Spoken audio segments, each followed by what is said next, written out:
We're live at 8 p.m. Eastern Time on a special Wednesday night edition of Sports with Rich on the SLG Network and YouTube.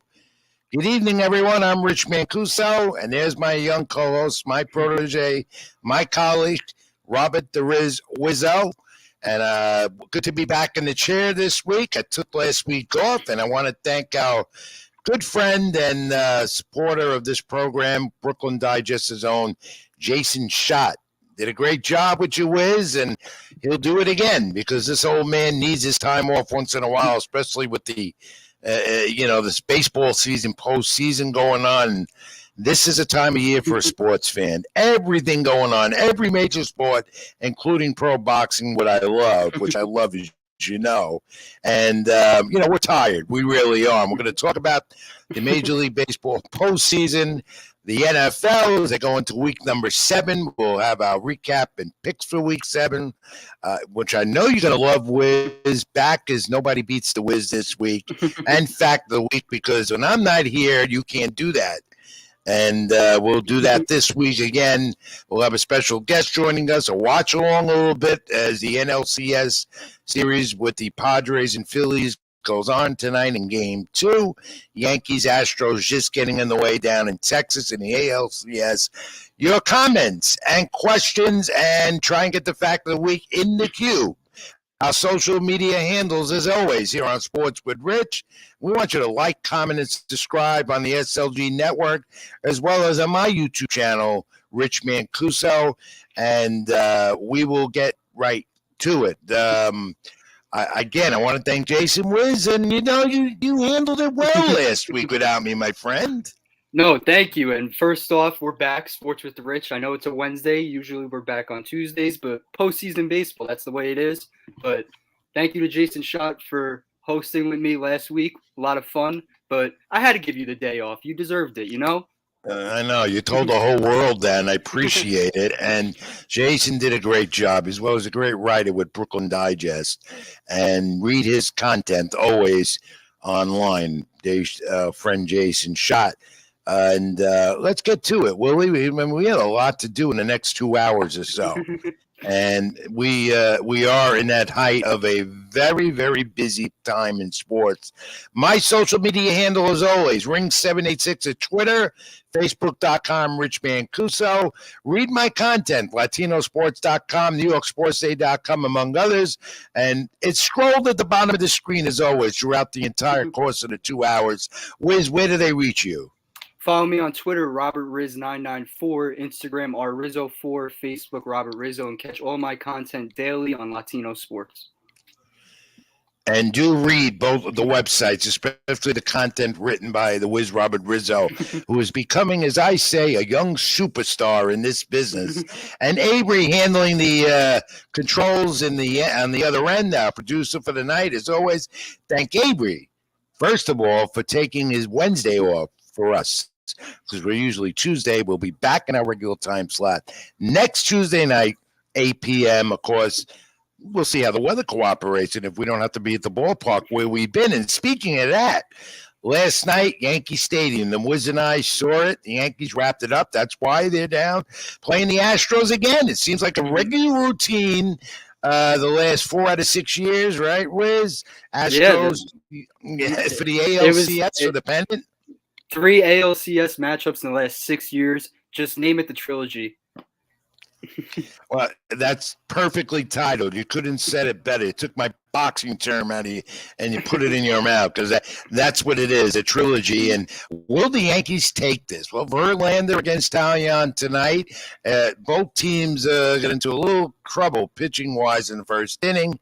And we'll give you those scores as we go along. Right now, bottom 1, no score. Let's look at last night at Yankee Stadium. Because of a rainout, 2 of them in this series, and that's why the Yankees are playing, 4 consecutive days now? They haven't had many days off because of the rainouts. And last night, 4:15 game start as it was. We didn't get out of there until way after 9 o'clock, because people don't know what we do after a game. We don't just go home like fans do. And they were rabid at the stadium. And Yankees, I thought, unexpectedly celebrated. Look, they deserve it. They've been through adversity, and now they've got to where they wanted to be. The two best teams in the American League vying for a spot as the last standing in the World Series. The Yankees trying to get to their first World Series since 2009 when they last won it. And so last night we have a little video of what we saw as the Yankees wrapped it up against the tough young Cleveland Indians in the Bronx at Yankee Stadium. So let's go to that real quick. Take a look at the Yankees celebrating on the mound. If we have that video, Avery, we can run it. If not, we'll just move.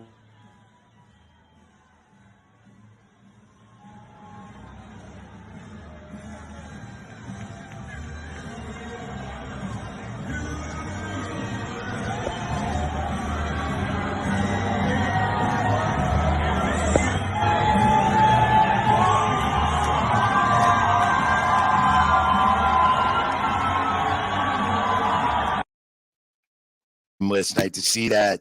Nice to see the Yankees back in the postseason.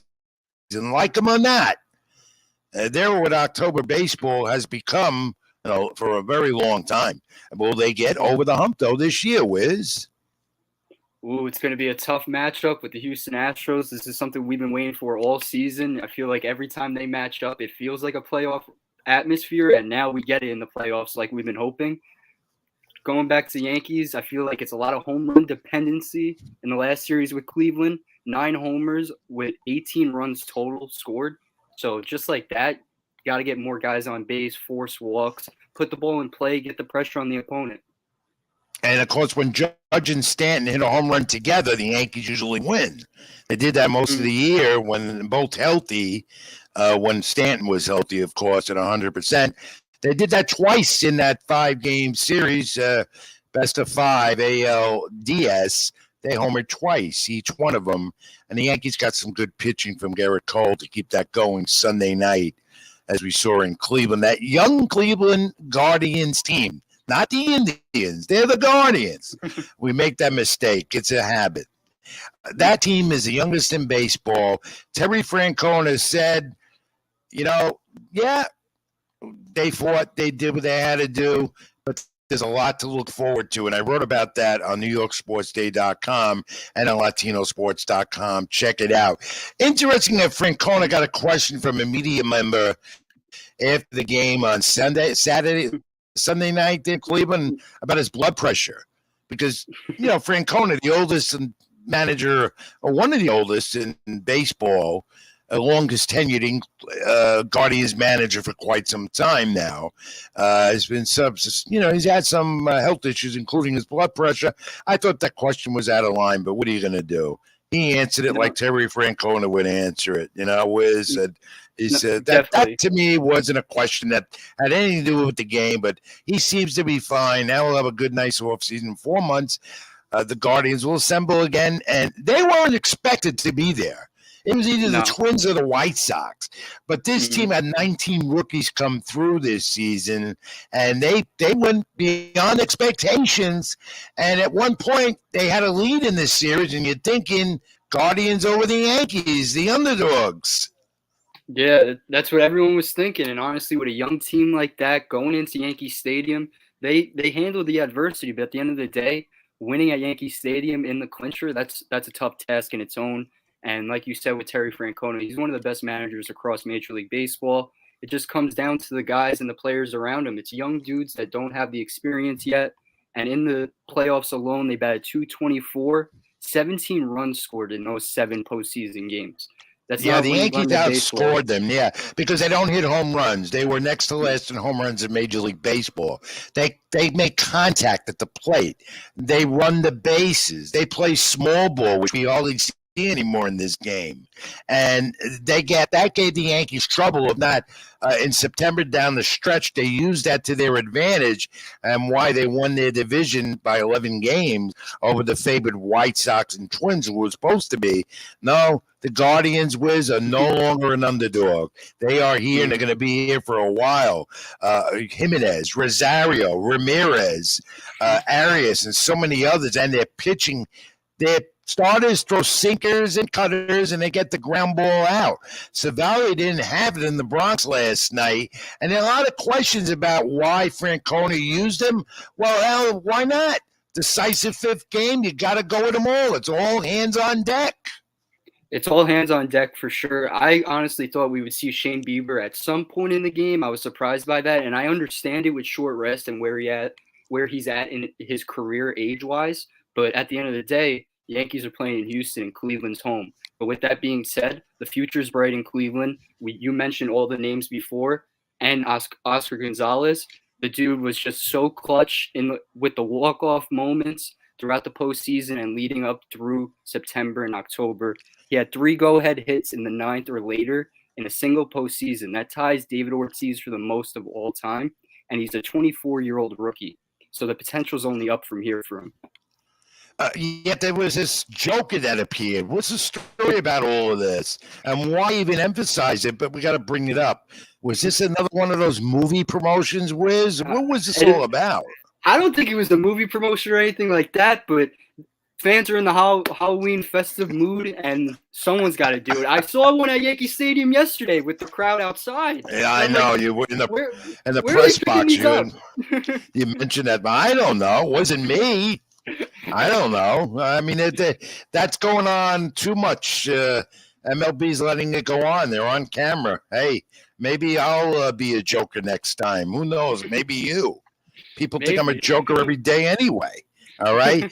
But this guy's certainly not a joker, but he did become a joker with the Yankees and Gleyber Torres. Who's your daddy's return to the Yankees? Great call. Honestly, that's immediately once we heard that call yesterday, who's your daddy across the stadium, I thought of Pedro Martinez with the Red Sox with that intense moment. But Naylor doing that, rock a baby across the bases, I don't find it being a big deal overall. But as we know, the media and everyone around baseball is going to talk about that instead of the action on the field. So I'd rather talk about that.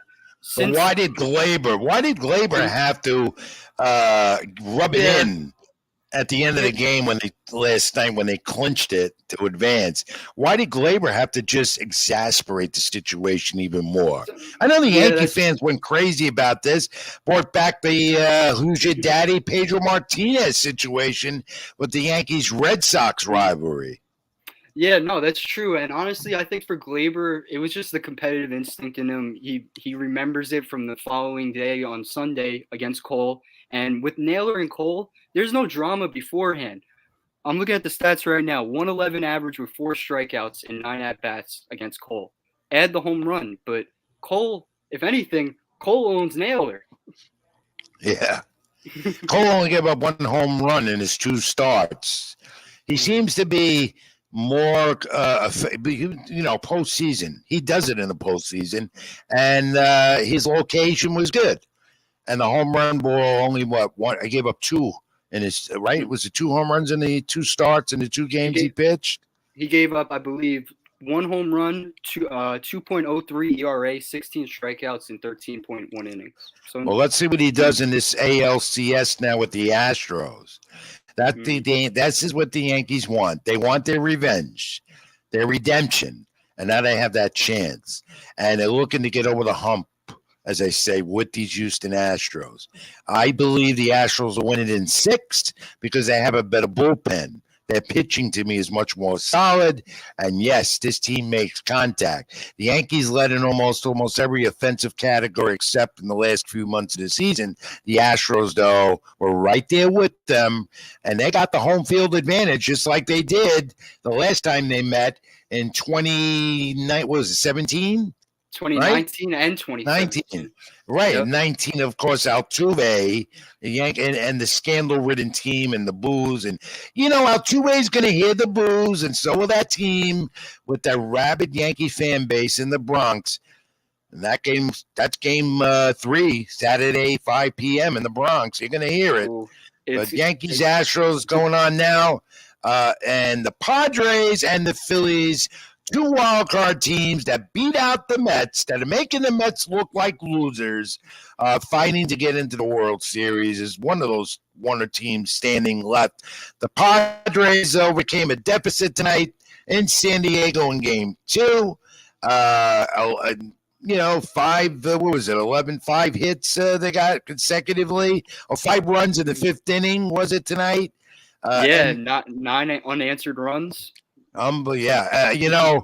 Padres are one of these teams that came to life and got known in the AL, in the NLDS. And this matchup has already been intriguing because tonight we saw for the first time in MLB postseason history 2 brothers, the Nola brothers, the pitcher for the Phillies, right?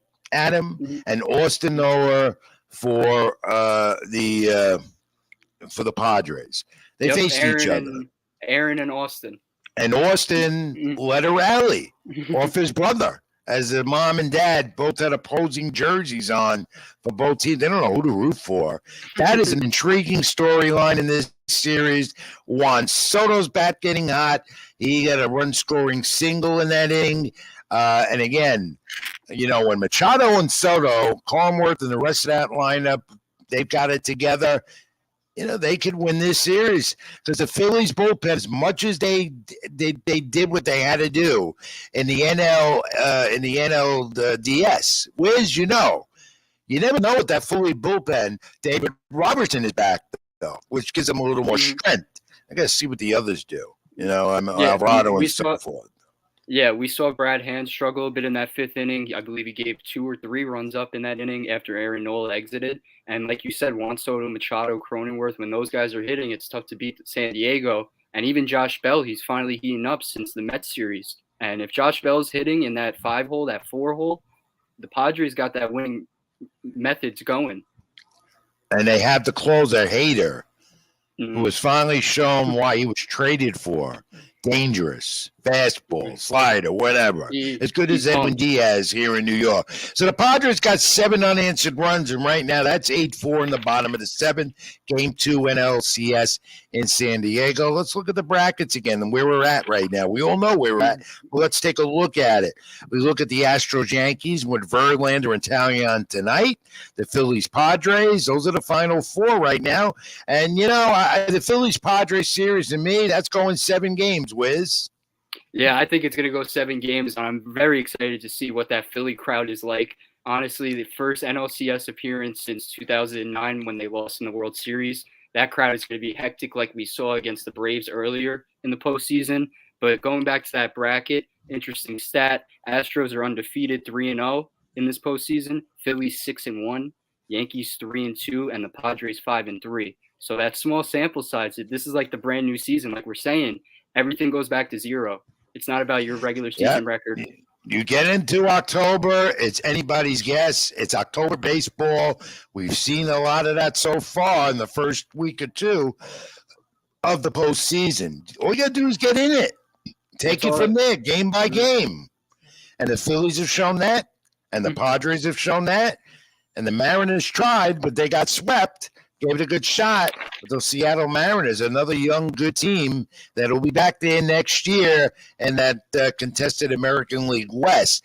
Some of the players involved in these 2 respective championship series postseason right now. Let's take a look at Will Myers, who has been a cog here for Will Myers can make a difference. But when he's in a bar celebrating with Padre fans, I thought that was cute. I thought that was typical celebration and typical fans embracing their player in a bar, sports bar. Yeah, no, that was pretty cool. And the Phillies players did it too in Philadelphia after they clinched their NLDS win. And for the players to be interacting with the fans like that, since everything we dealt with the pandemic, it's a pretty cool atmosphere. And I can't imagine what's going on in San Diego tonight with the Padres up. The Phillies need Bryce Harper. All right. In particular, it's helped that there's a DH for Harper. He's hitting home runs, and he's hitting huge home runs with Kyle Schwarber. That's dangerous in the Phillies lineup. The Padres have this good pitching staff, but Yu Darvish couldn't contain him last night. Oof. No, not at all. Kyle Schwarber hit what, a 488-foot home run? That's the farthest ball I've ever seen hit at Petco Park. That was at Petco incredible. Park, and you went a long way. That went from San Diego into past the Pacific Ocean into Hawaii. That's where that home run landed, I think. But You know, Harper, and Schwarber, and that offense, and Hoskins, and the Phillies. To me, if you're asking me right now, no matter what happens tonight, and again they're trailing 8-4, bottom 7. I think they're going to the World Series. They have momentum. You got the mojo this time of year as a wild card team. How many times have we discussed this past week, Wiz, about wild card teams?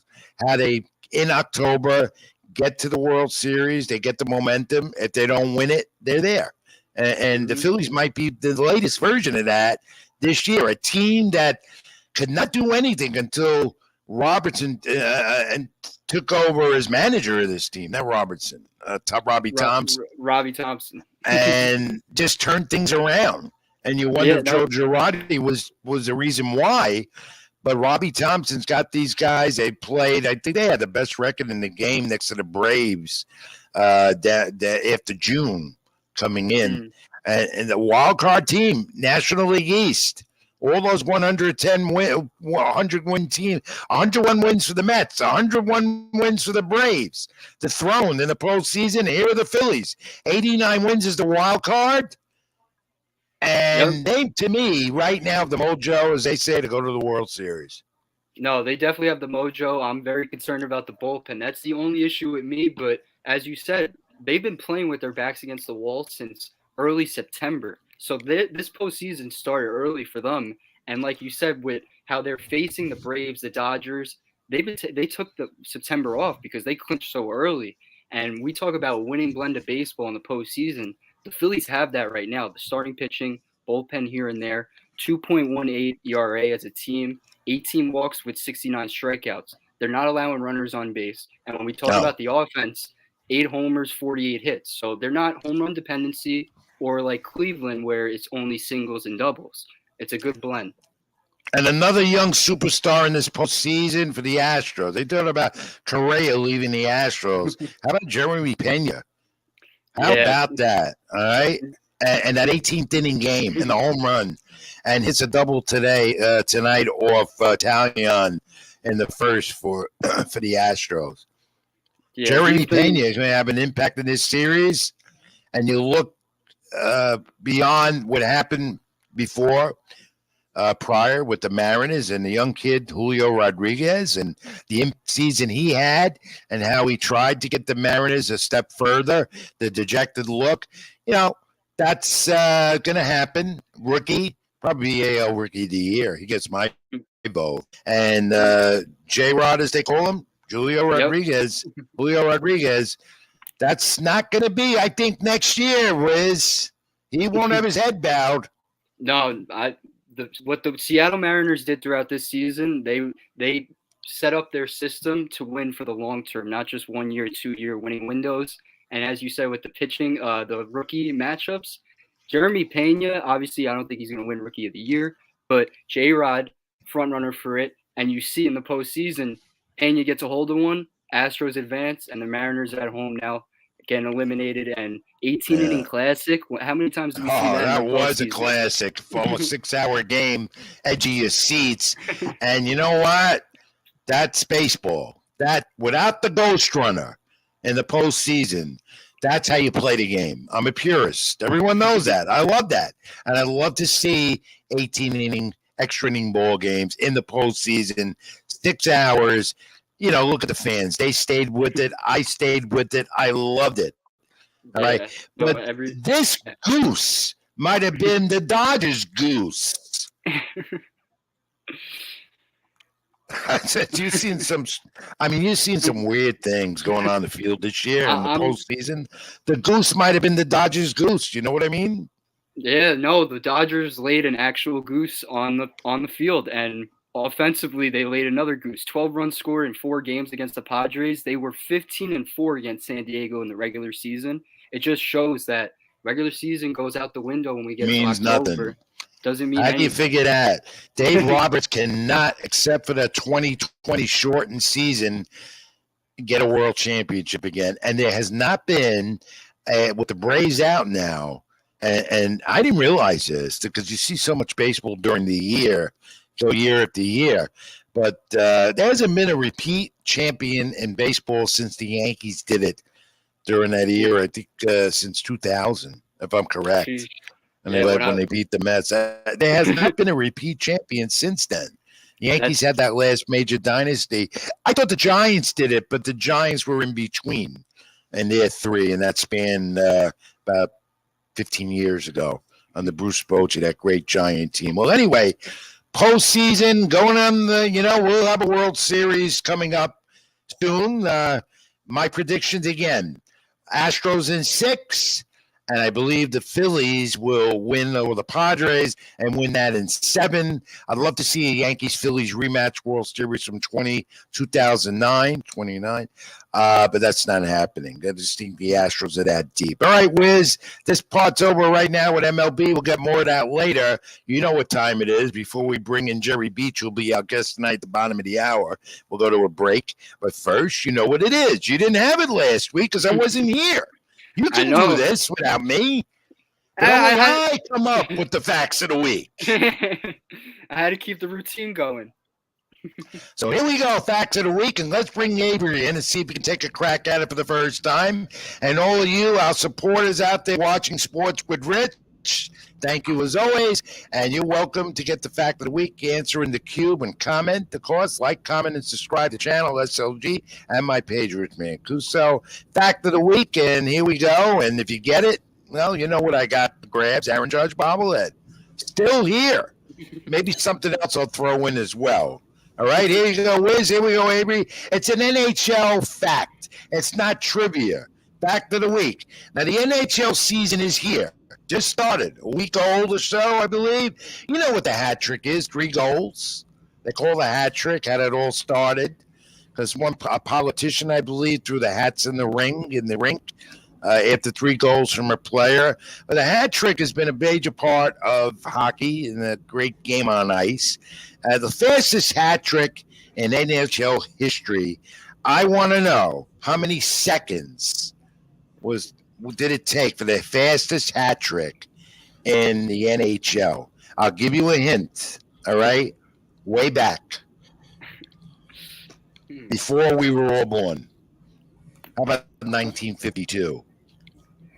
All right, now I know. The fastest hat trick in NHL history. Don't look it up. If you did, you cheated. I don't want you cheating. No, I'm going to go with my first guess. I'm going to do a guess now, and then at the end, my first guess, I'll go 2 minutes and 30 seconds. So what's that? That's 150 seconds right there? No, you're wrong. Okay. All right. Try it again later. Where's you wrong? How about you, Avery? Fastest hat trick in NHL history. How long did it take? 42 seconds. No, you're wrong. Okay, good shot, guys. Try we'll work again, our way. Think about it. Don't look it up, though. Try and be fair. If you look it up and get it anyway, you're not getting the bobblehead. That's it. You don't qualify, but you can out there get us here at Sports with Rich. Comment, subscribe in the cube. Avery, we're going to take it to break. We're not going to update anything but the baseball tonight. The NBA season underway. There were a slate of games tonight, 3 in the NHL, including the Colorado Avalanche in the NHL as they look to defend their Stanley Cup, as we're talking about the NHL and the hat trick.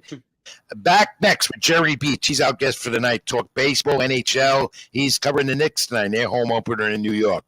You're watching Sports with Rich. I'm Rich Mancuso. That's the Wiz, Robert Rizzo. And there's Avery, our great producer.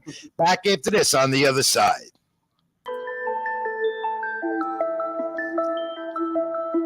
Doing bad, they gon' love you. Yeah. Doing good, they gon' hate you. Yeah. Look down on your come up, but to the hustle, stay faithful. Big goals by the rateful. Drip everywhere, that's wasteful. Accent color, that's tasteful. We front and center at the tape. Got 3-5 in my blunt. Yeah. 4 extra mud in my cup. Yeah, I'm feeling that. I'm feeling that. I'm feeling that. I was out of luck. Yeah, now my money up.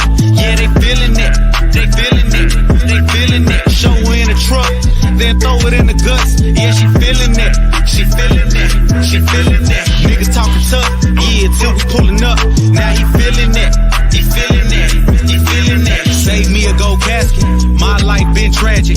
Good gas and blunts pass. Blow out a nigga head gaskets. Fuck boys don't need them. Yo bitch crazy, better keep her. Yo niggas high when it's time to ride, but I bet that bitch start squeezing. Smoke sessions in the evening. Private chef and we eat it. It's a long way from Voyeur to 4 years in Lamborghinis. Move different, can't see me. Only pictures ain't on TV. Tribe meetings and vibe readings. These space race like E.T. We had roaches in the kitchen. Nice rooms in the villa. Took the cards I was dealt, flipped them. I'm the one who do the dealing. Did so much of my own, baby, I don't give a fuck about feelings. Everybody got a lot to say, but ain't nobody came with it. Fuck it, I spend it. Had it, I lent it. Trusted some niggas, now I regret it. I can forgive it, never forget it. Niggas still out there, I ain't gon' get it. Yeah, this is it, I can't slow up. Niggas muddy from the pole up. Big sauce like a cold cut, you either hoe up or you gon' blow up. Got 3-5 in my blunt, 4 extra mud in my cup. Yeah, I'm feeling that. I'm feeling that. I'm feeling that. I was out of luck, yeah, now my money up. Yeah, they feeling that. They feeling it. They feeling it. Show her in the truck, then throw it in the guts. Yeah, she feeling it. She feeling it. She feeling it. Niggas talking tough, yeah, till we pulling up. Now he feeling it.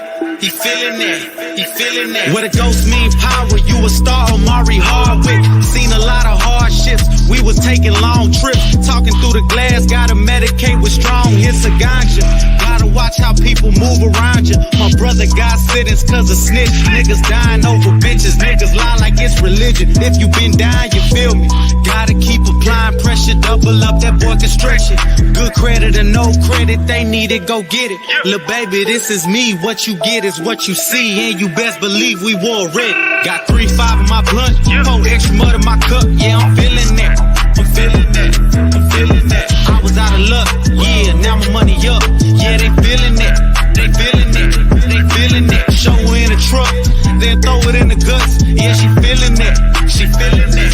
She feeling it. Niggas talking tough. Yeah, till we pulling up. Now he feeling it. He feeling it. He feeling it.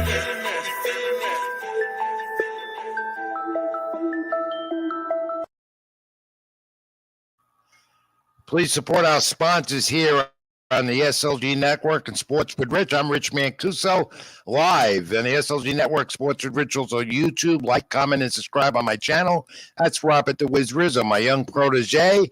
And, you know, we're looking at this Yankees-Astros series, and 1-1 already. Already an interesting first inning to this game. Harrison Wiz having a serious postseason of his life. 4th home run in the postseason. Maldonado drives in a run, 1-1. Verlander, Italian, and Machado hits a home run. The Padres up their lead a little bit. Looks like that series will go to Philadelphia tied 1-1 right now. But you never know. This is October baseball. And you never know who's coming on the show. But tonight, let's bring in my good friend and colleague from Forbes. He writes for Forbes.com and among other places. And you know, this guy's versed in every sport. He's a tremendous help to me, in particular the last few years as we got closer and closer in the press box. Jerry Beach, welcome to Sports with Rich. Jerry, with me and the Wiz, Robert Rizzo. Jerry, thanks. I know you're monitoring the Knicks on opening night in New York at Madison Square Garden, buddy. I know you're tired. We all are, because it's postseason October baseball. We don't get out of the ballpark, till 2 in the morning at times, but it's fun, though. Who could ask for a better life than us, right? Exactly. You know, Monday night we sat around for 2.5 hours. Actually, more than that because we got there earlier. I really thought they were going to play that night. I'm still. I get why they didn't.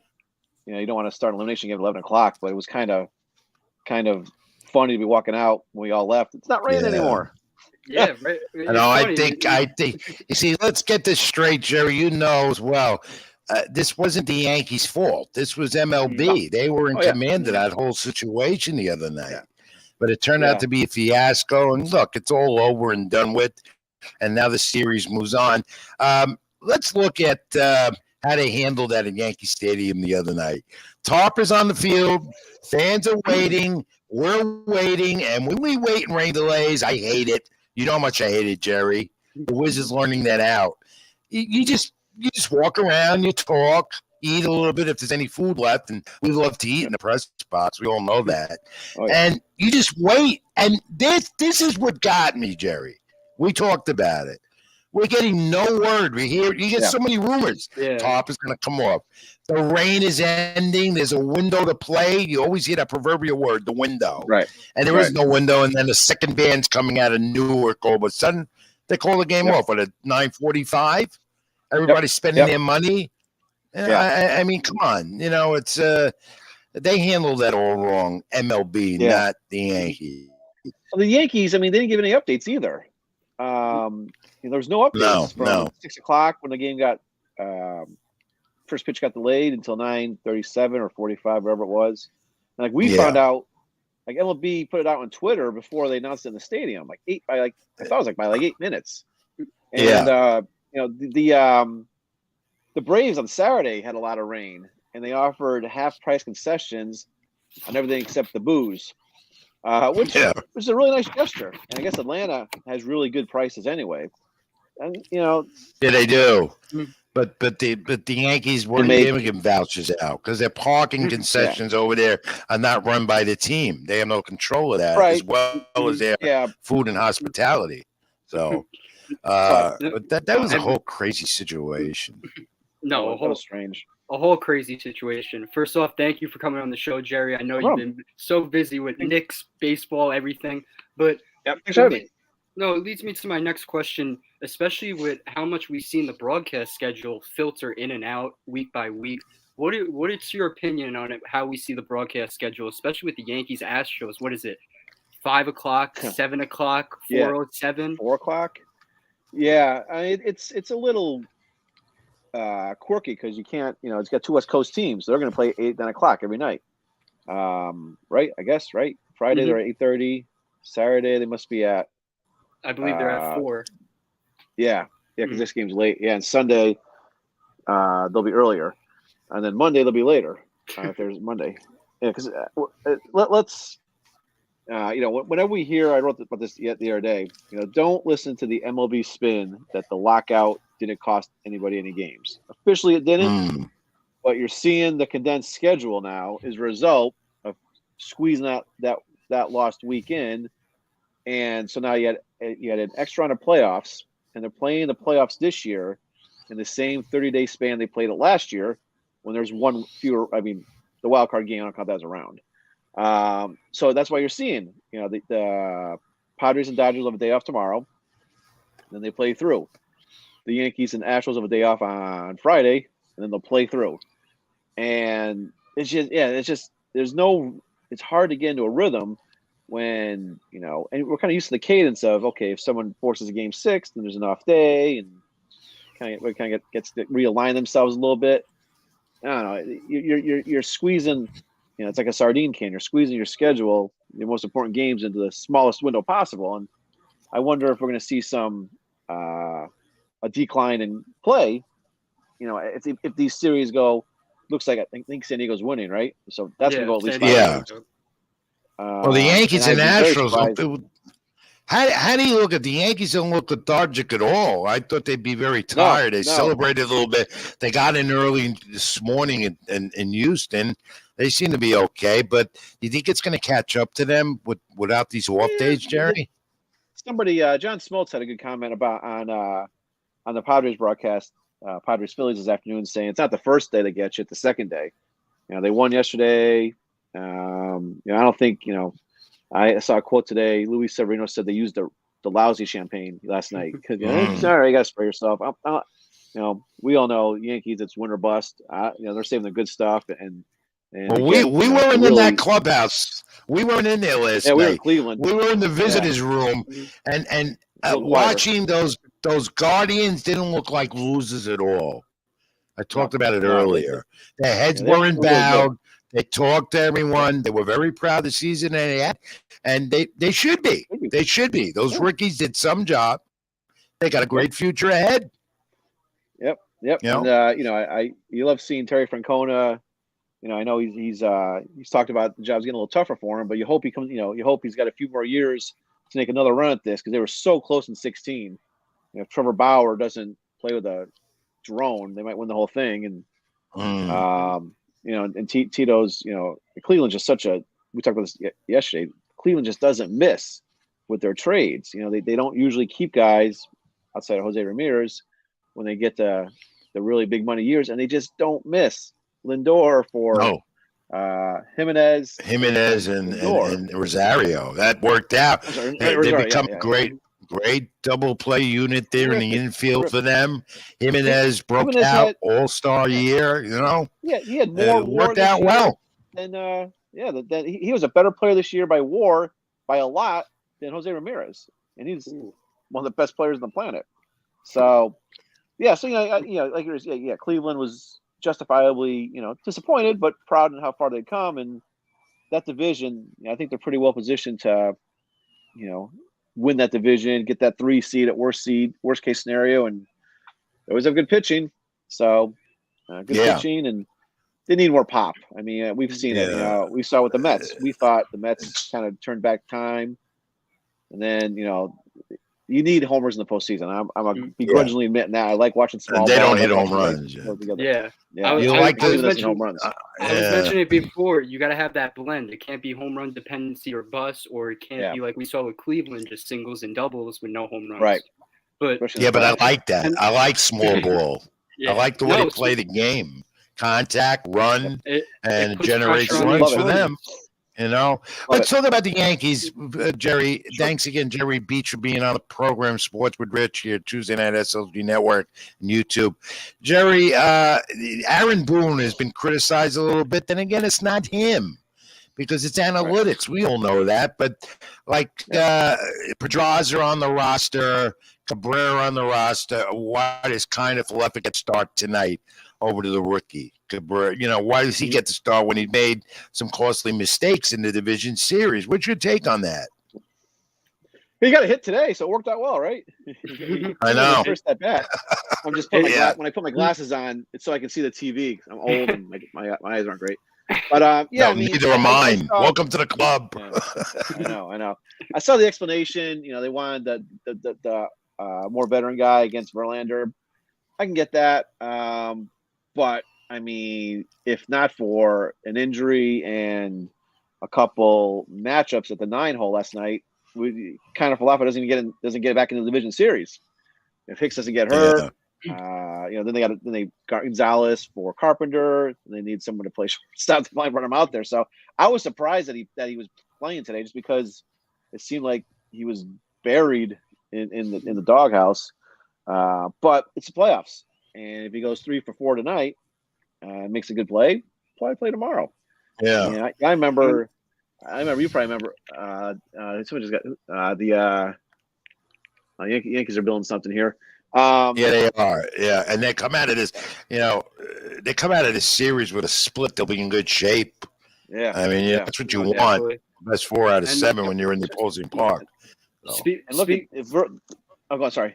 Speaking of the roster layout, and as we've seen with the bullpen issues, it's advancing here and there. Loaisiga stepping it up. Peralta, first Yankee of all time to appear in all 5 games of the ALDS. But do you think it will affect Boone and the bullpen going forward, how we see so much fluctuation each game? Yeah, I mean, I actually I don't say like's the right word, but you can actually see Boone being able to manage with this bullpen, because you just don't know from one day to the next who's going to be, who's going to be up, who's going to be reliable, who's obviously Peralta's the guy now. It looks like Holmes 8, Peralta 9 seems to be his preference, and then mix and match ahead of that. Playoffs, if you can ride a hot hand for 2 rounds, 3 rounds, look at Anaheim in 2002. That bullpen, the starters barely threw 5 innings, which was really a jolt back then. Now we see guys throw 4 or 5 innings in the playoffs or whatever. But Anaheim was really Mike Scioscia the first one to kind of shorten the game and bring out guys throwing 95 in the 6th and 7th inning, and then K-Rod in the 8th. So I mean, look, if they can, it's just 2 more rounds. Easy enough to say from here. But 2 weeks, you can get 2 weeks of hot Johnny Peralta. Sorry, hot Wandy Peralta. Holmes can stay healthy. I mean, mix and match in the 6th, 7th. I mean, they've seen that. So that bullpen that I called an albatross, that I wrote about it last night. Albatross. The Yankees seems to be coming back to the way it was at the beginning, the first half of the season. Look at the Padres-Phillies series. Now, the Padres evened this up at home. So it's 1-1 going back to Philly for Friday. And how do you like the pitching matchups going forward here in this series, Jerry? And the other question is, I'm looking at the Philly. I'm looking at Austin Noah and how he's caught every inning so far in the postseason. Yeah, it shows you out of the Noah brothers where he's at. How do you look at the series as we go forward? 1-1. I tell you, I was watching it this afternoon. It was 4-0 Philly. I thought San Diego was in a lot of trouble because Philly, we saw last week, how rowdy a place it was, and we're East Coast guys. Philly gets pretty rowdy in the best of times or in the worst of times. Going back down 2-0. That would have been a tall hill to climb. But I like, I picked Philly in 6 just because I picked against them all year. So I think I'm gonna jump on that. I wrote that every wild card round would go 3 except Philly's Cardinals, which Cardinals would win in 2. So sorry, St. Louis, but I like St. Louis. I like San Diego from here on out. I should say from here on out. But I like the matchups. I think favor them a little bit. You got Musgrove going on Friday. He's just been terrific. Yeah. All postseason, as we know, watching in New York. And that underbelly, the 3 and 4 for Philly, it's not as good as 1-2. That. Well, unless Noah Syndergaard maybe Noah Syndergaard will get a start there and be that secret weapon for the in there. Yeah. But of course, their bullpen has to perform. Yeah. Right. All right. And Jerry. Yeah, what do you think the Yankees Astros? How do you think this is going to end up? Will the Yankees get redemption finally, or is this still going to be Houston as I see in 6? That's exactly what I see the Astros in 6. I was real curious to see how tonight goes because I do think, I'm not surprised it's close early, and I do think this series could change. The Yankees can win tonight with the momentum from last night. And knock around Verlander, who did get knocked around against Seattle. It took that Alvarez 3-1 jack to win it. It's we've learned anything. It's that the momentum in the short series often belongs to the team that just came off a exciting win, like Philly did, off of St. Louis against Atlanta, and the Padres did against the Mets off of the win against the Dodgers. Do you agree with me, Jerry, that this is what I've been telling the Wiz all the week or two? The wild card teams, to me, have the momentum over the division winner. With the division winner gets us 5 days. Wild card team has momentum going into the latest series, division series, and they have the advantage, I believe. So I don't like the format. I don't like it at all. I don't either. No. Look, it worked out so that it was the chalk in the American League, the 1-2. But you never, there's always going to be some flukiness and randomness in the short series. It's just, I think we all saw it happen in one day with Philly knocking off Atlanta and San Diego knocking off LA. It was kind of like, the 5th and 6th seeded teams, ran roughshod of 101 and 114 or 111 win team. I'd like to see division series go best of 7 for sure. But I do like the wild card round. I like that the top seed gets all 3 home games. Didn't really work out this year, but I like that. Look, I mean, I'm old school. I loved it from 69 to 93 with 4 teams. 4 teams. That's why we get along. We both think alike. Well, that's not going back anytime soon. So it makes. Jerry.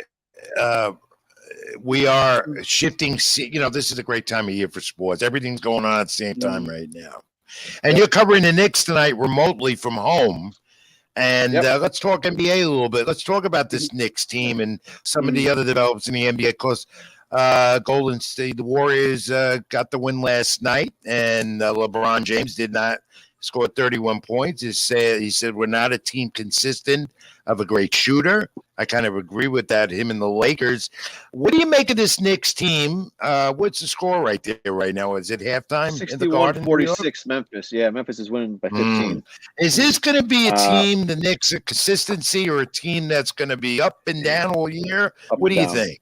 Yeah. They're just – it feels like they're just, they got Brunson and felt like they wanted to get Mitchell and they need another big player, and it just didn't happen. And I don't know. They seem perpetually. They had that pretty good year in 21, kind of the shortened season after the in the middle of the pandemic. But like what it kind of last year kind of looked like maybe it was a little bit fluky. I mean, I like Thibodeau plays an interesting New York style, grind, and I think people up here appreciate that. I just don't know if they've got enough playmakers. They feel a player too short. What role will Brunson have on this team? Will Brunson make an impact to get this team where they want to be this year? He'll make an impact. I mean, last year, Kemba Walker was a great story for coming in, and then he was out of the rotation. Then he was great for 2 weeks. Then he got hurt again. So he'll be good. Brunson will be solid. He'll be a good upgrade at point guard. But it feels like their ceiling. A lot of what I'm reading, getting a 7th or 8th place, and in the NBA, the playoffs typically go like as it's going to seed. It's hard to kind of not to run from that far back. No, I don't see that. At least this year, I don't see that they have that team kind of jump up into that 4 or 5 range and start to make a little bit of a run. I believe they finished 11th last year, and with the addition of the play-in, if you're the 10th seed, you get in. But at the end of the day, if you're not in the top 5, the middle of the pack range, you're not competing like that. No, that NBA Finals category. But and with Thibodeau, you mentioned it before, the coaching style. How do you think it will affect a new player like Jalen Brunson, R.J. Barrett going into his 4th year, I believe, and every year he's been improving his statistics. They gave him the contract. So regarding Thibodeau and his coaching style and the young players, what do you think? He's not an easy guy for a young player to deal with. But Brunson's the vet. He can sign a big contract. I don't think he has to worry too much about being, getting in the doghouse anytime soon. Kemba's on a 1-year deal and wasn't really Tom's guy. Do you guys want to say hi to my daughter? She's popping over here. Yeah. Yeah, Molly. Let's say hello to Molly. I know how much Molly means to you, Jerry. We've seen her around. Hey, Molly. She's trying to Grown up. I got the I've earbuds seen on. her They grow said up. hi. I've seen Molly Crazy grow man. up. She's been around the ballpark. I've seen her grow up into a smart young girl there, Jerry. Watch out. Today was the last picture day of elementary school, so Lord help me. I know how much you love Yeah. your daughter, and she's a beautiful gal, that's for sure, Jerry. Thanks, man. And you're such a great guy, and I'm so glad that we became really good colleagues over the last Same. few years. Right. Now, Jerry, we look at the NBA season across, and we're going to really, I know your time is sparse, and we're going to do NHL a little bit too, if you don't mind, after this. But the Nets across town in Brooklyn, across the river. My question is, Simmons, Durant, and Irving, the 3 of them together, will that make this team where they have to be? I mean, because it didn't work last year with Harden come the 2 of them. How much does Simmons have an impact with this team? We'll see. It didn't look very good earlier. I said they're down 58-50, but they were getting blown out for a while earlier in the half. I don't know. They are just they're not going to be boring. That's for sure. And hold on a second. My daughter's writing to me. Chin up, sit forward in your chair. Okay, I'll do that. Being a good dad. Yeah, but I don't see. They're not. They went 41-41 last year or whatever it was. So I know they're pretty ordinary.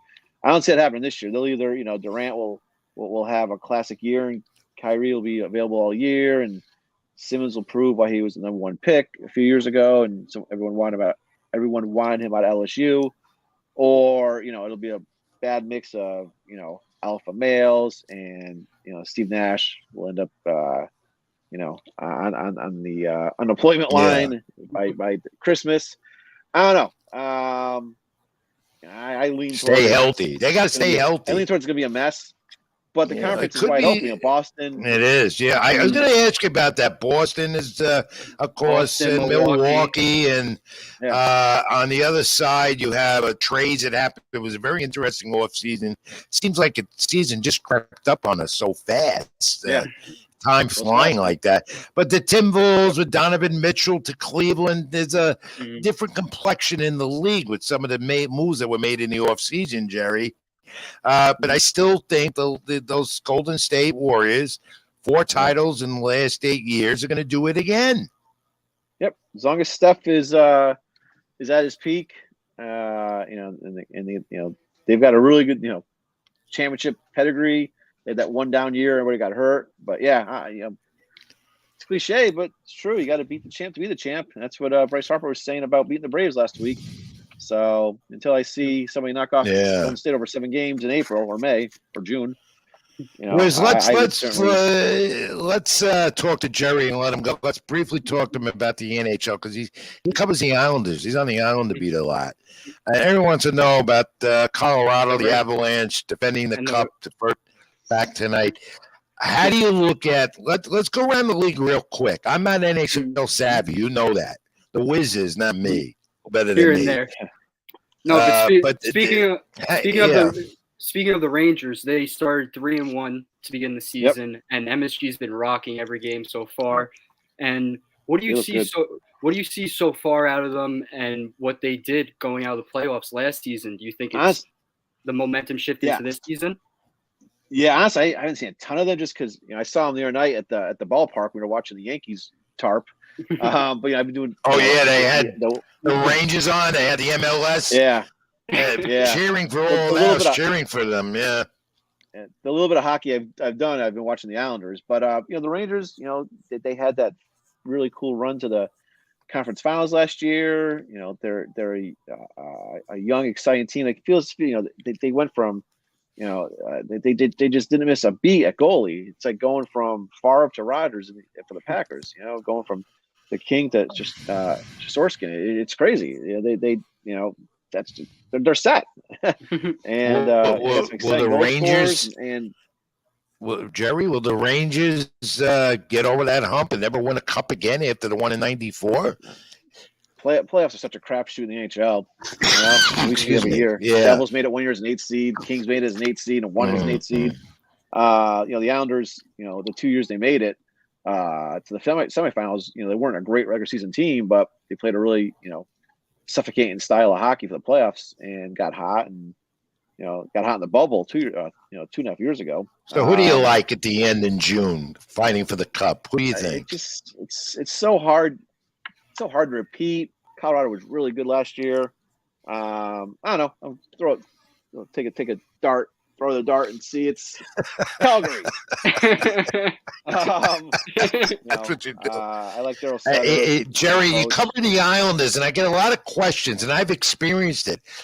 Will they ever straighten out that parking dilemma at that UAB arena? It's a beautiful arena, but you park there, and then you got to take a shuttle bus.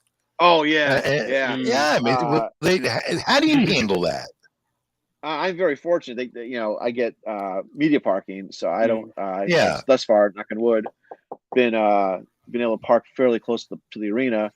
I think that's just I don't know for sure, but I think their hope is that a lot of the fans are going to be taking the train in from Manhattan after work, which you couldn't do, of course, at Uniondale, especially in Brooklyn. So, I mean, I think that was a dilemma. Most of their fan base will be coming on a train. But I don't know how you get home from there either. So, no, I gotta get on a train and go. Well, they got the Long Island Railroad right by there, But that it's as bad at getting there as it is to Harrison to the Red Bull Arena for soccer. It's bad. But that's another story getting over there. All right, Jerry, I'm going to let you go. Before I let you go, though, and thanks again for coming on. You're going to do this more often with me and the Wiz. Anytime. And I'm going to see you at Yankee Stadium Saturday before 5 p.m., Game 3 of the ALCS. You want to take a crack at my sports fact of the week? See if you can get it. It's not trivia. It's a fact. You're a hockey guy. You might get this. The NHL season, the hat trick, we know about that. But there was a fastest hat trick in the NHL way back. How fast did the hat trick occur? You want to take a shot at it? Oh, man. You're a hockey guy. You might get this. Yeah, this one's – I'm definitely like a baseball guy, high up. No, you're a hockey guy too. But my facts of the week are weird. But I come up with them. Hat trick. Yeah. The fastest hat trick in the NHL. Was it like time-wise, like Gretzky or Bossy? Was it a big name like Gretzky or Bossy? No, it wasn't a big name at all. My, It did my happen guess, in 19. Yeah. What? What year? I missed that. What year? 1952. 1952. Oh man, Rocket we were Richard. my guess No, was no, my guess was 2 minutes and 30 seconds. gonna no, it guess wasn't that 311. either. You said No, 311? no, Yeah, no, just like the band. no. You'll have to, Jerry. You know what? You'll have to stay tuned, and you'll get the answer later. All right. How about that? All All right. I will stay Get it or tuned not, I'm during buying you dinner. Get it All or right. not, I'm buying you dinner. I'll buy you dinner at the ballpark or anywhere else.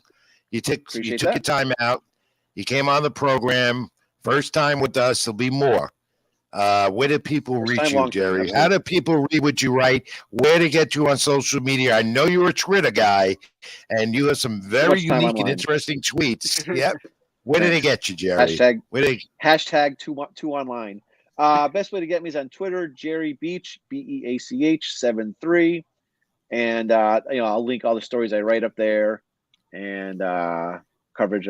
Hopefully later this weekend the Yankees is watching from afar now, and Hofstra basketball starts soon. So if you don't like Hofstra basketball, I'm sorry. No, I cover Fordham. I cover Fordham in the A10 conference. That's what I do up here. But that's a few weeks away too. I'm telling you, it's all coming together all at once. Everything in full swing. I can't sleep. I can't eat. I can't do anything right no more because there's so much going on. 24/7 sports. That's what we're about. But that's not what the show is. It's Sports with Rich, and that's my friend Jerry Beach, and we'll be on again with us. Thanks for your time, Jerry. I know you're busy, Okay. and every moment of being around you is a pleasure. Knowledge. It's just a great guy to be around in the industry. See you at the ballpark Saturday, right? See you in the Bronx. Safe travels, Jerry Beach. See you Saturday. Thank you, my friend. Where's what do you got? You know what I mean? I'm glad he came on. Finally got him. Oh, it's always great talking to Jerry. Hockey, baseball, basketball. The guy knows it all. And to see him on Saturday, we're going to be talking Astros, Yankees all day.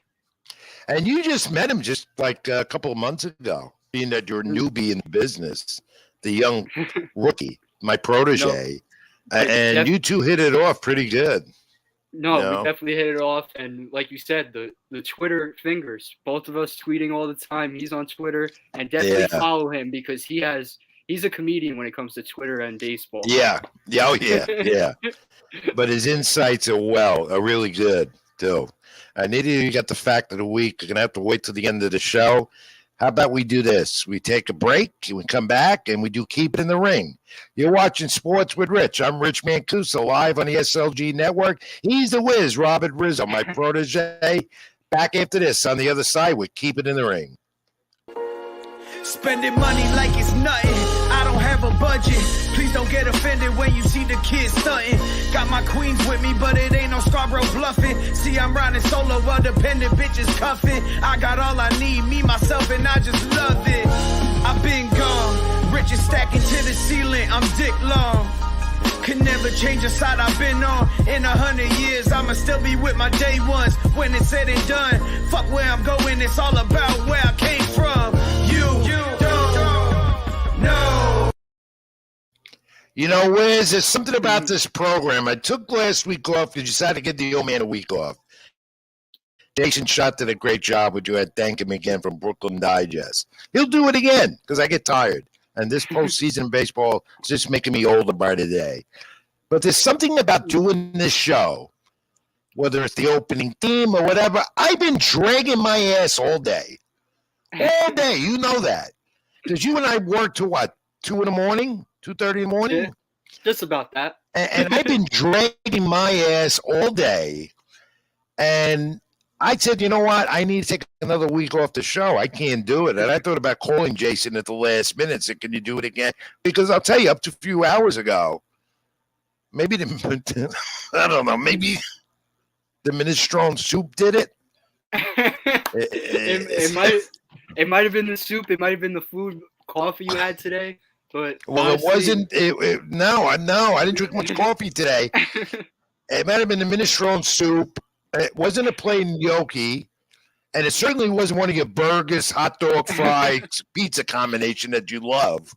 but there's something about doing this program, and all of a sudden, I got my energy back. I don't know. The music behind the scenes. I don't Avery, know what it is, but Network, I don't know. energy. Like, comment, and subscribe. SLG Network, Sports with Rich, live. We go back Tuesday night, our original time slot, 8 p.m. We'll be there. Pending, of course. Keep in touch with us on social media, and you'll know. Thanks for your support. Questions, comments in the cube as always. I know one thing, the Yankees and Astros are having that energy. The game is moving along top of the fourth, and Houston tied 1-1. Italian and Verlander are still in there. 1-1. This game, I think, a series that will go 6 to the Astros, could go 7. Astros have home field. Padres won in San Diego. What was the final there? 7-4? 8-5. 8-5. So it was close, but that goes now to Philly. Friday night's going to be wild down in Philly, down the Turnpike. They haven't had this since 2010. So the Phillies Padres tied 1-1, and we go to keep it in the ring now. And we don't have Ray he's not going to be with us to do the wrestling, so I'll run through that real fast. Wiz, let's keep it in the ring going. Let's do the wrestling at first. I think Avery, do we have a keep it in the ring graphic that goes on top? Avery? I never had one. I don't think we got one. Social media. We can upgrade. Yeah, we got to get that going. Yeah. Avery, but the social media will be, scrolled at the bottom. Twitter, Ring786 for me. Facebook.com, Rich Mancuso. You see it at the bottom of the screen now. Malta at LatinoSports.com, NewYorkSportsA.com, among some of the outlets I write for. The Wiz, where do they reach you again? And, of course, where do they read your great content? Always read my great content at Latino Sports. Follow me on Twitter, RobertRiz994, Instagram, rrizzo4, Facebook, Robert Rizzo. And like I said, Latino Sports for my content, your content. Nicole Perez, we're all covering the postseason. And day by day, just read our stuff. Yeah, or cheeseburger.com or pizza.com or frenchfry.com. Because that's what he loves to eat. That's all he does. That's all he eats. That's why he'll never be a fighter or pro wrestler. Keep it in the ring, boxing report. That's not for me. No, you'll never. Anyway, if I managed you as a fighter, I would shove shakes down your mouth. Your buddy Jackson knows about that. All your buddies know that. And by the way, they said next barbecue, they want me there. So that's your job. Anyway, let's look at what happened over the weekend at the Barclays Center in Brooklyn. Interesting. Good fight card. PBC, Deontay Wilder Promotions. He promotes as well. Back in the heavyweight title mix. His win over Robert Helenius. And the Deontay Wilder right is back.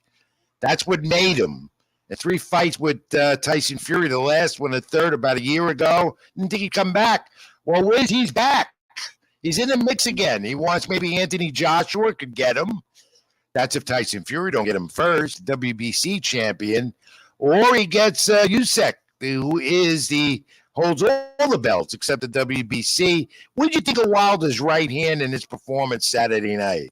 That was a vicious right hand, so unpredictable. It just seemed like the fight was starting off, and as we see, that right hook from Wilder could take someone out within seconds. And they were speaking highly on each other back and forth in the press conferences to begin with on Friday. And for him to just go out like that first round at Barclays Center, like he said he was going to do, Wilder's back, like you said, and I'm looking forward to what's next for him. Dangerous in the heavyweight division if that right is potent. He says he's not going to fight much longer, a couple more years, 36 years of age, but he didn't look like a 36-year-old heavyweight Saturday night at Barclays Center. and I was watching, of course, boxing night Saturday. Simultaneously, there was another fight at the same time, Gambosis. Henny, I'll talk about that in a moment. On that same card, Khalid Plant, he's back. And this was vicious with Anthony Durrell. They don't like each other. That's animosity right there. But look at Khalid Plant, what he did in the 9th round. The left. Of course, Plant lost all those titles at 168 to Canelo Alvarez, but now he's back. A year later, recovered. Well, that's true. Anthony Durrell is no Canelo Alvarez, but that's redemption. Plant, no love lost for him. does not like him, made it known even afterwards, very disrespectful even to his opponent that got knocked out. And it was a serious situation for Durrell. And Plant didn't seem to care because that's the animosity sometimes that happens in the sport. Yeah, that's boxing at its finest, honestly, because obviously we like to see the love and passion with fighters here and there, but that competitive instincts in guys, the fans gravitate towards it. And the press conferences, the antics we see, that's what the fight fans want. Yeah. And, Plant drew 434 power punches before that went to work and did that. He was on his way to a win, but 434 power punches. And this guy, Devin Haney, undisputed lightweight champ, 135. The rematch in Australia happened 4 months before.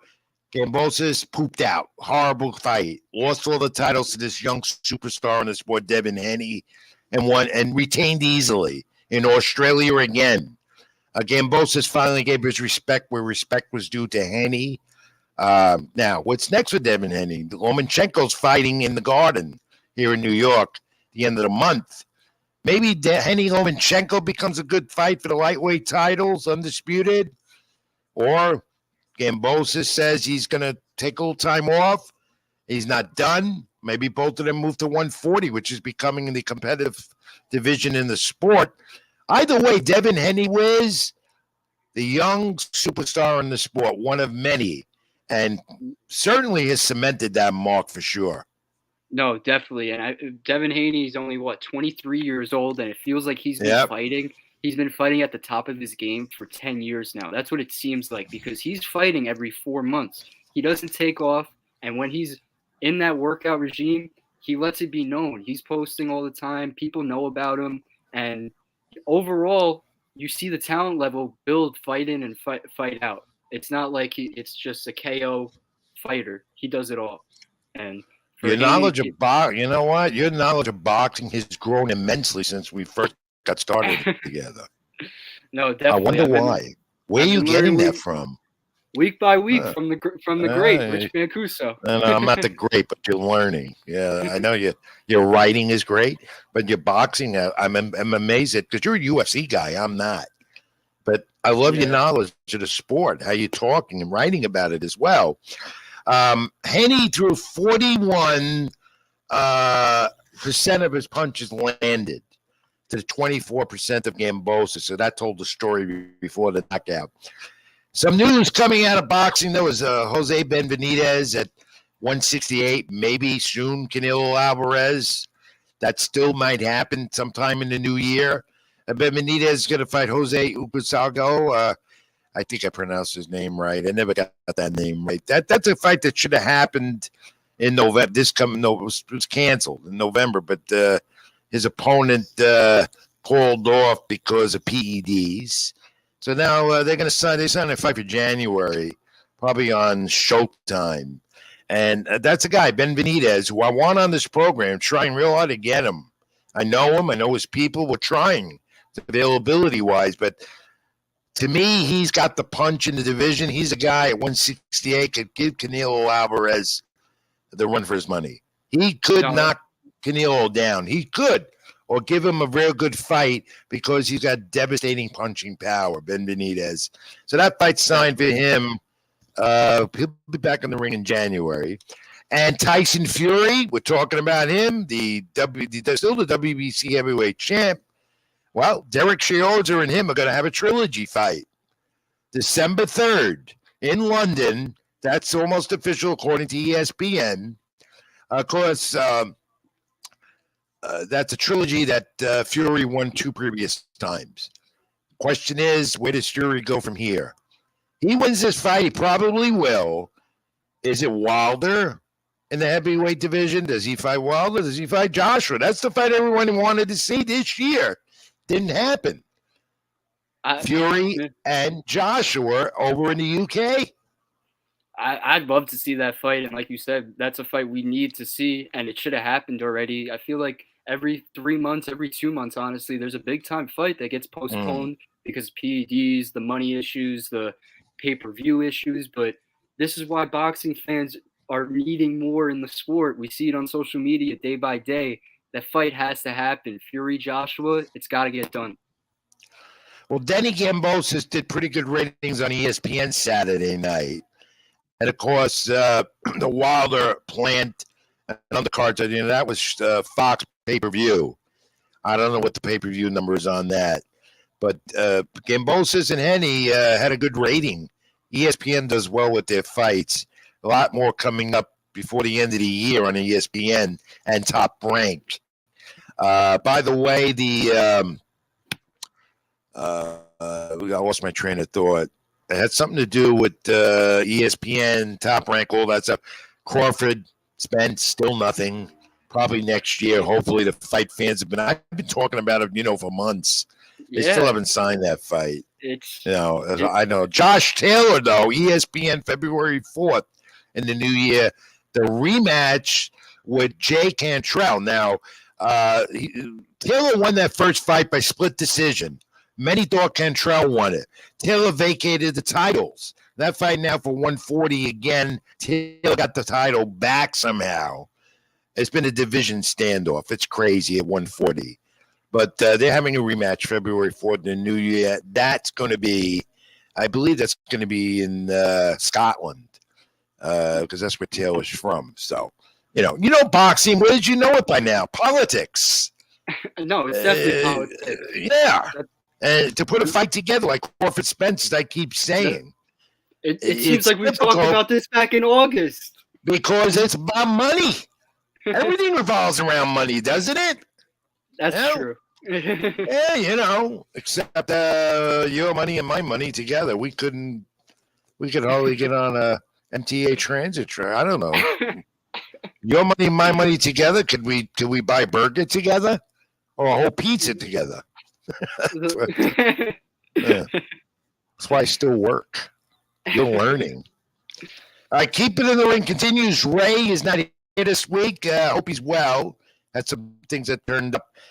Talk pro wrestling with him. He did Off the Ropes. He hosts that podcast. It's a live show here on the SLG Network, I believe, on Monday nights. So tune in to him. We'll get him back next week. Briefly, I was going to ask him certain questions about Bray Wyatt and who the Six. Wyatt's back in the picture of WWE. Most likely will, I believe, get into some version of a feud, maybe with Roman Reigns ahead of the table.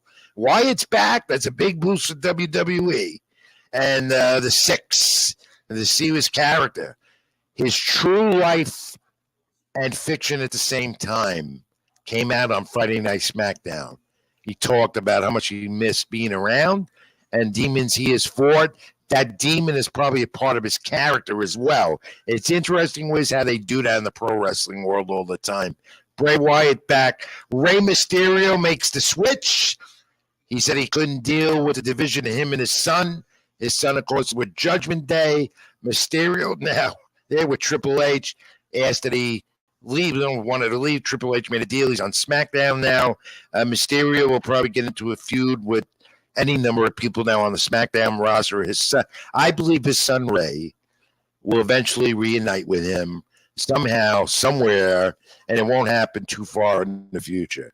So, because Ray, if you've been watching it, I don't know, Wiz, wrestling fans will understand what I'm saying. Dom Mysterio on his own is not Dom Mysterio with his father. He can't do it. He still can't speak well on the mic. His skills still have a lot to be desired in the ring. But now he's on his own with the faction. He'll learn from Finn Balor. He'll learn some more there with Finn Balor. But you know how it is in pro wrestling. Father and son love each other. No, definitely. That's the way it's got to be. And Bobby Lashley now in a feud with Brock Lesnar. Two UFC guys at one time. They never fought in the UFC. I don't think they ever did. But they finally meet in a WWE ring Lesnar. together. No, Lesnar and Cormier, I don't think they ever fought. No, what about Lesnar and Lashley? I don't think he ever fought. I don't think Lesnar and Lashley, no. But they're going to do it in WWE. They're going to be at Crown Jewel on the WWE Prime event, they call it. Special event on the Peacock Network coming up November 4th or 5th, I believe. Okay. And JBL, now a manager. He's back in the ring managing. He's involved with Baron Corbin on Monday Night Raw. We thought that was coming. There was a tease about that a few weeks ago. But now, once again, Baron Corbin has another name involved with JBL, so expect him to get the push. Triple H has rejuvenated the WWE since taking over and being part of creative. He does it all. He's made Raw watchable again. He's made SmackDown on Friday Night watchable again. Take it from me, because you know how much I'm a pro wrestling guy in the business at one time and still a fan, and I love watching it now.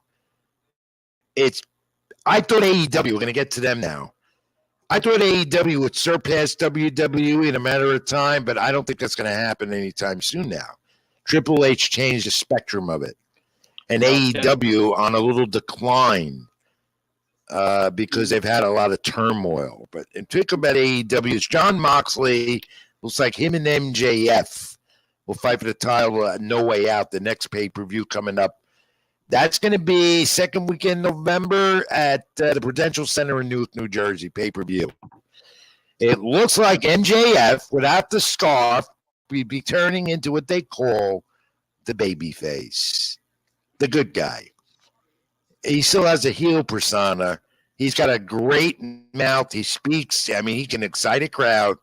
Jon Moxley will be the heel, the bad guy. That's going to be a bloodbath. That's going to be a war. I'm going to go to that. I want to take you. Prudential Center. And then who knows? Maybe Rich Mancuso and The Wiz will get in the ring one day. I don't know. Not wrestling or boxing. Can't be. No, you got too much of a pretty face, and you need that face because you have to speak right, continue to write well. And the other thing about your Wiz is you've got to keep your teeth strong because you love your cheeseburgers, you love your French fries, you love your hamburger, and you love your pizza. And his chicken fingers. Let me tell you before I go on to one more Creep Wrestling note.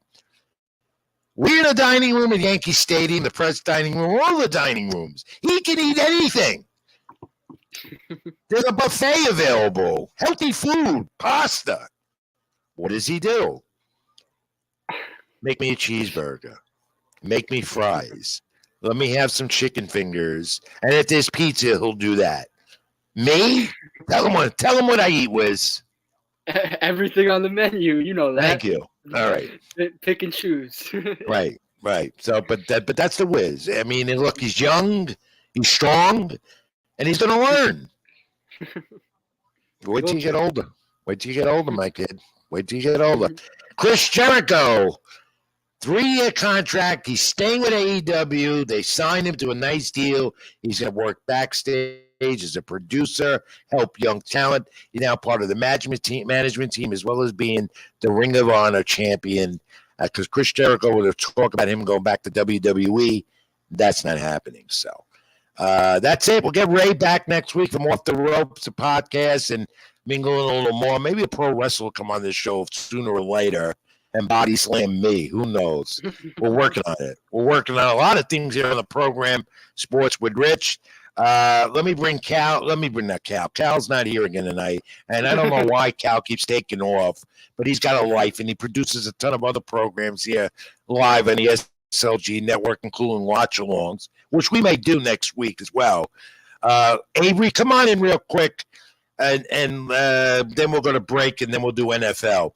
All right, Avery, I know Houston and the Yankees are 1-1 as we close up Keep It in the Ring this week. I know the Padres won.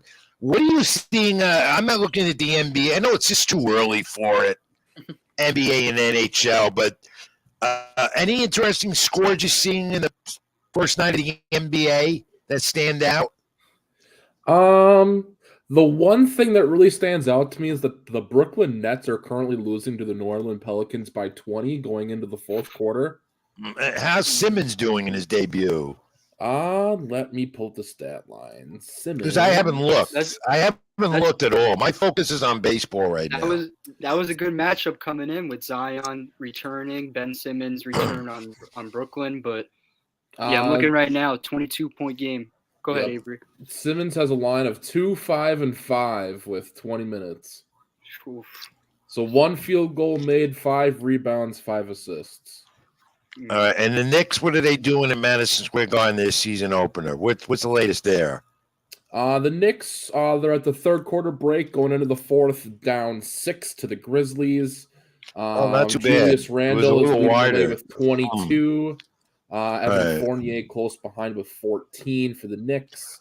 On the Grizzlies side, John Morant leading the way with 23, followed closely by Santi Aldama with 17 and 10. All He's right. got a double-double to start. Avery, before we go to break, who do you think wins the NBA championship in June? Golden hard State to- again? That's my pick. Yeah, it's hard. It's hard to bet against Golden State at this point. We really don't see anybody else who can keep up with them. We saw Boston come out of the East last year and really not do much against them from a defensive standpoint. Sure, the series was close, but it wasn't. It's hard to beat Golden All State. right. Yeah. No, definitely. I It feels agree. like I agree. they had a As long as better- you got Seth Curry putting threes in the hoop, yeah. I mean, that's the guy. And we're going to talk college hoops at the end of the show tonight a little bit. Get the college basketball season is a couple of weeks away. I don't know where time is going. I don't know, but up It's a next great after time of year, break, Avery will bring you back in a moment because we're going to take a brief time out, regroup. Sports with Rich Mancuso. That's the Wiz Robert Rizzo. That's our great producer, Avery, tonight behind the scenes. When we come back, we'll recap NFL briefly week 6 and go into our picks for week number 7. Back in a moment on the other side. Sports with Rich here, live on the SLG Network, YouTube, my channel, Rich Mancuso. So like, comment, and subscribe. Be right back.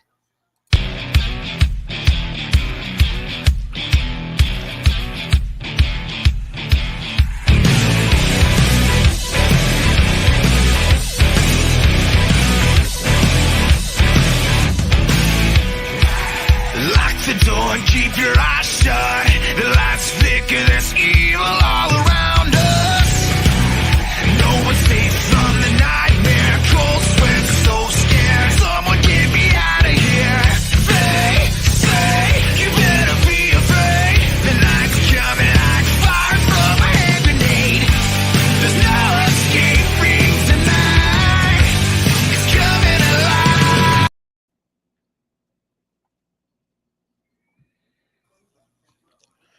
We're back with Sports with Rich. I'm Rich Mancuso. That's the Wiz Robert Rizzo. And that's Avery, our producer behind the scenes. Avery will be back right with you. Bring you in a moment with the NFL picks. Let's briefly look at NFL week number 6. Interesting because Denver with their 1916 loss to the Broncos. The Denver lost 19-16. Again, the story is Russell Wilson. To the Chargers, they lost. Their second straight overtime loss, and Russell Wilson hasn't been doing it. We'll talk about that. And let's look at 10 teams are now 3-3 after 6 weeks. Can't believe 6 weeks gone already. Bengals, Seahawks are looking good. And I see the Ravens, and I see the in the right direction. Are the Ravens maybe? Is that good or bad? I think the Bengals and Seahawks are looking good right So now. far, So so yeah, good. and we'll talk about this. The band is trading Robbie Anderson to the Arizona Putrid Cardinals that I root for. All right. The Jets and Giants, New York football, Jersey, as I say, that's where they play. 4-2 for the Jets and those surprising 5-1 Giants with a new coaching staff. They surpassed their wins from last year. We're going to look at the cheesehead there in a moment. The Eagles are 6-0, and they're going to have a bye week now coming up, best record in the league. Josh Allen, Patrick Mahomes had their rematch of the AFC divisional round. And, Josh Allen surpassed by Patrick Mahomes with a loss to the Chiefs, right? Yep. Yeah, no, right. Josh Allen beat Mahomes, and it doesn't matter because it has to get done in January, like I said last Wednesday. Playoff football is when it matters when it comes to Chiefs Bills. And we're going to go around the league now briefly, week 6, before we pick up week 7. Let's look at that cheesehead. Let's look at Sauce Gardner, draft's first-round pick, and what he's doing for that Jets defense and how the Jets offense, it looks like a completely different team. What did you make of him wearing a cheesehead in Green Bay? Because those Packers have lost now to the Giants and Jets, too. Kind of funny, kind of cute. No, it was funny, and honestly, I saw so much energy out of this Jets team that you didn't expect coming in, and Lambeau leaps into the crowd from Jets players after touchdowns. Sauce Gardner with the cheesehead. You could tell this team is having fun on the field and off the field, and they have that camaraderie compared to previous years. They have the winning culture, as they say now, as well as the Giants. There's a lot of optimism in New York. If you're in the area, you know what I'm talking about. And with the Jets, they're riding a 3-game winning streak, like you said, 4-2. But with Sauce Gardner specifically, single coverage corner, he's one of the best across the NFL, and he's just a rookie. 17 targets this season on single coverage, 4 catches allowed, 19 passer rating. 19. Impressive. So this was unexpected, but the Jets had a good draft. The Giants with the new coaching regime, and they're doing the job. 5-1. That could come down to that the Giants are really a legitimate team. We know that now. 5-1 after 6 weeks. That guy T-Box also playing an impact with them. No, he's definitely playing an impact on them. He had the game-winning forced fumble against the former MVP Lamar Jackson last Sunday at MetLife. Thibodeau, rookie, first-round draft pick for the Giants. Oh, Thibodeau. Why do I call him T-Box? I honestly, I feel like New York fans get confused with Thibodeau, the Knicks coach, and Kayvon Thibodeau, the Giants rookie. I can confuse everybody. I can even confuse you to someone else. I can confuse you to Anthony Rizzo of the Yankees. So you're the Riz. But with the Giants, it's not just him, the rookie Thibodeau. It seems like the coaching staff, like we see week in and week out. Brian Daboll got the guys 4-1, 3-game winning streak, 4th in rushing yards because of Saquon Barkley, obviously. But the defense, 4th and 3rd down percentage across the NFL. You never think that with the Giants defense. And no. They're in the elite. They're in the elite crop when it comes to defenses, I believe. And of course, they don't have the They have a healthy Saquon Barkley who makes a difference with their running game. And when he's healthy, maybe he starts first half off slow, but second half, you see what he's capable of doing. We saw that again in the Packers game, and we saw it this past week. And how about Allen and Mahomes, and they're doing their rematch? What'd you make of that? It was a great matchup. It's always fireworks when Allen and Mahomes meet up, and especially at Arrowhead, that atmosphere, it seemed like the playoffs, and we're just in October. But Allen Mahomes, Bills beat the Chiefs 24-20, and Josh Allen became the first quarterback to beat Mahomes at Arrowhead twice. No one's done that before. So just thinking of Mahomes and Allen, they're only, 5 years into their career? We're going to see this matchup for years on years, like we did with Brady and Peyton back in the day. In your opinion, Wiz, is Josh Allen on his way to be the NFL MVP this year? He's in the running. I don't think he's the front runner right now. Jalen Hurts with the Eagles, 6-0. I think he's the front runner to begin with. Allen's right there. Mahomes, you can't argue with him. Every year he's going to be in it. And honestly, other than quarterbacks, Justin Jefferson is having the year that many did expect. Everyone picked him in their first round of their fantasy drafts, and he's pulling up and getting 100-yard games every Sunday. About Myles Garrett, injured, Browns and Pats game. How does this affect the Browns, a team I used to root for? I used to be a member of the Dog Pound. I used to go there once a year when they were the Cleveland Browns before Art Mardell made them the Ravens, sold out. Never forgive him for that. Then I became a Cardinal fan. But anyway, what about Myles Garrett injury? How does it impact the Browns? It will definitely impact the Browns. They're facing the Ravens this week. That's a big divisional matchup. And you have Lamar Jackson on the other side. Without Myles Garrett, it's going to be interesting to see who does it for Cleveland's defense. And over this past weekend with the Browns game, Garrett became the leader with the most sacks in Browns franchise history. So he's only 26, 27 years old. He has his career ahead of him. He's got to stay healthy. I believe it was a shoulder injury, but he should be out there and going within the week. Now, the Cardinals, and I call them the putrid Cardinals because they're not good. Let's face it. Kyle Murray's not Kyle Murray. This kind of that, they already had Marquise Brown. They thought a lot injured. So they go out and get Robbie Anderson. The Cardinals lose again in week 6. How does Anderson make up for Brown's loss right now? What is he going to do for the putrid Arizona Cardinals in the desert? He's going to be required to slot into Marquise Brown's spot right from the jump. Many Cardinal fans know, but many NFL fans don't know that DeAndre Hopkins is coming back. This is week 7. The suspension is up. So Robbie Anderson slides right into that 2 option, but it's not going to be an overall big impact, I don't think. Over his 39 games with the Panthers, he had only had 9 touchdowns with 1,800 yards. And he was traded to the Cardinals for his altercation on the field this past Sunday with his head coach. Can we see that? Can we show that photo one more time with his head coach? Right on the field, he stormed up to him after a play and walked off the field. It reminded me of Antonio Brown, other than pulling off the jersey. But Wiz, correct me if I'm wrong. In week number 6 this past week, we saw more than one of those situations, coaches and players. What the heck's going on? It's funny. We mentioned it about the boxing, but it's that competitive instinct. Guys aren't winning. The team isn't happy. You see it across the NFL. If you're not a winning franchise, most players aren't happy. They treat it as like, damn, I got to get up tomorrow, same thing again. But at the same time, they're making that money, and that's what they're paid to do. All right. Sports Rich continues. We're looking at the NFL, recapping briefly week 7. We're going to go into our picks for week 7 now. 6, we're looking at interesting developments. 6 weeks already. Aaron, the aging quarterback. Aaron Rodgers is showing that. We saw it in the Packers, 2 losses to the Giants. What's wrong with Aaron Rodgers? What are you hearing?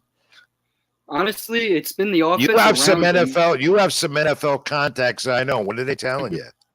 Honestly, to begin with, it's the rushing game. They're, I believe, 32nd ranked in the NFL right now. And Rodgers is Rodgers. We see it year by year. There's the struggles week by week, but it's the receiving core. There's no top-tier receiver this year. They had Devontae Adams previously, Jordy Nelson before then, and they're still developing that repertoire between guys. A lot of rookies, a lot of free agents coming in.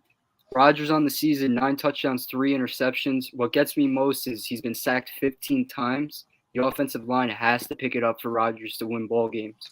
Well, that's not Aaron Rodgers. That hasn't been a part of his career, sacked 15 times. No. So, the ages, as well as this guy, Tom Brady, who questioned his offense on Sunday. He's questioning his offense on the sideline, which to me is uncalled for. Who the hell does he think he is? Enough of Tom Brady now. Enough. Yeah, it's a storyline every week, and I feel like not enough is put on the rest of the team. Everyone wants to talk about Brady's struggles, but they're 32nd in rushing yards. The Buccaneers are, along with the Packers, but 8 touchdowns, 1 interception for Brady. That's not Tom Brady numbers right there, and defense is holding up. New head coach Todd Bowles. So it's just a lot of moving parts in the first 6 weeks. And he missed the preseason to begin with. So these first 6 weeks, it's been a huge blunder for Tampa. Oh, this is going to be his last year in Tampa Bay and his career. He's got a career heading for Fox as a football, big contract too, waiting for him over there that he's got. This is it. I mean, enough is enough with Tom Brady. And when you start questioning your offense on the sideline, you're not the coach. That's not your job. Just get your team on the field. You get those guys to win. Play football. Shut your mouth. You're too old now. Step aside like I will soon. Something tells me I'm not going to be stepping aside. I might be out before him. Or he'd be out before, I don't know. Whatever. All right, Wiz, let's look at NFL week number 7 coming up. Starts tomorrow night. Let's bring Avery in. Let's quickly go around the league. We've picked some games out. The others will give our opinion real quick. Let's do the best we can as we do every week and give the picks. NFL week number 7.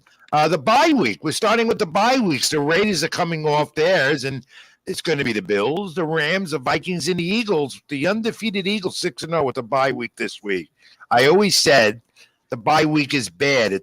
Just like in baseball, it takes away some momentum.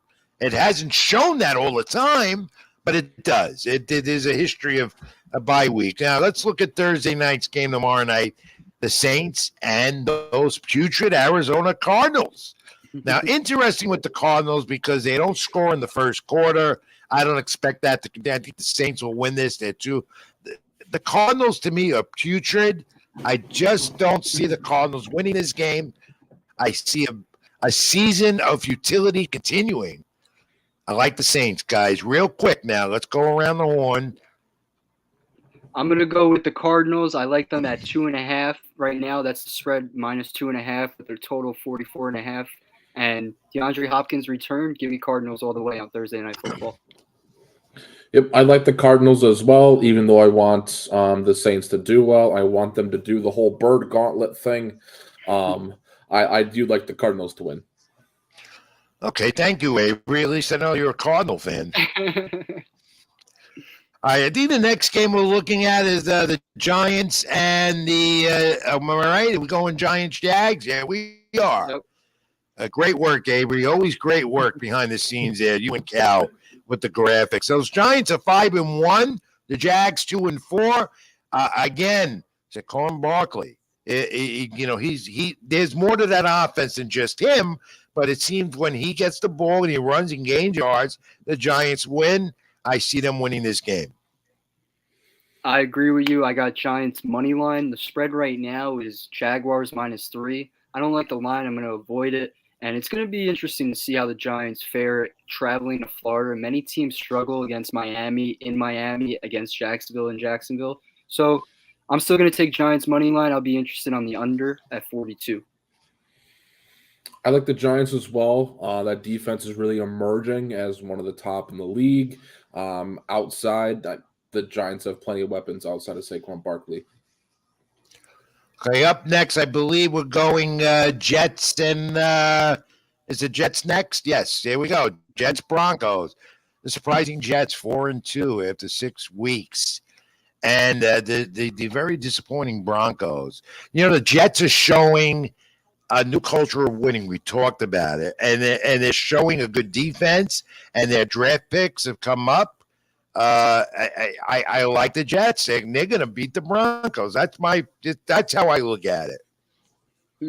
No, I'm going to side with you on that one. Also, I'm going to take the Jets to beat the Broncos right now. Broncos are favored -1.5 with a total of 38.5. Very low total. The game is in Denver, so I'm going to be interested to see how the Jets figure out Mile High because every team deals with that altitude at a different level. But Jets money line for me. Yeah, I'd like the Jets to win this one. I think Sauce Gardner is going to lock up that already abysmal offense, and Russell's hurt. Latavius Murray was the starting running back last week. I like the Jets. All right, next on the docket for Sunday, Packers and those Commanders. The Packers are struggling. It's all up to Aaron Rodgers here. I think they'll win. Washington is just a horrible team.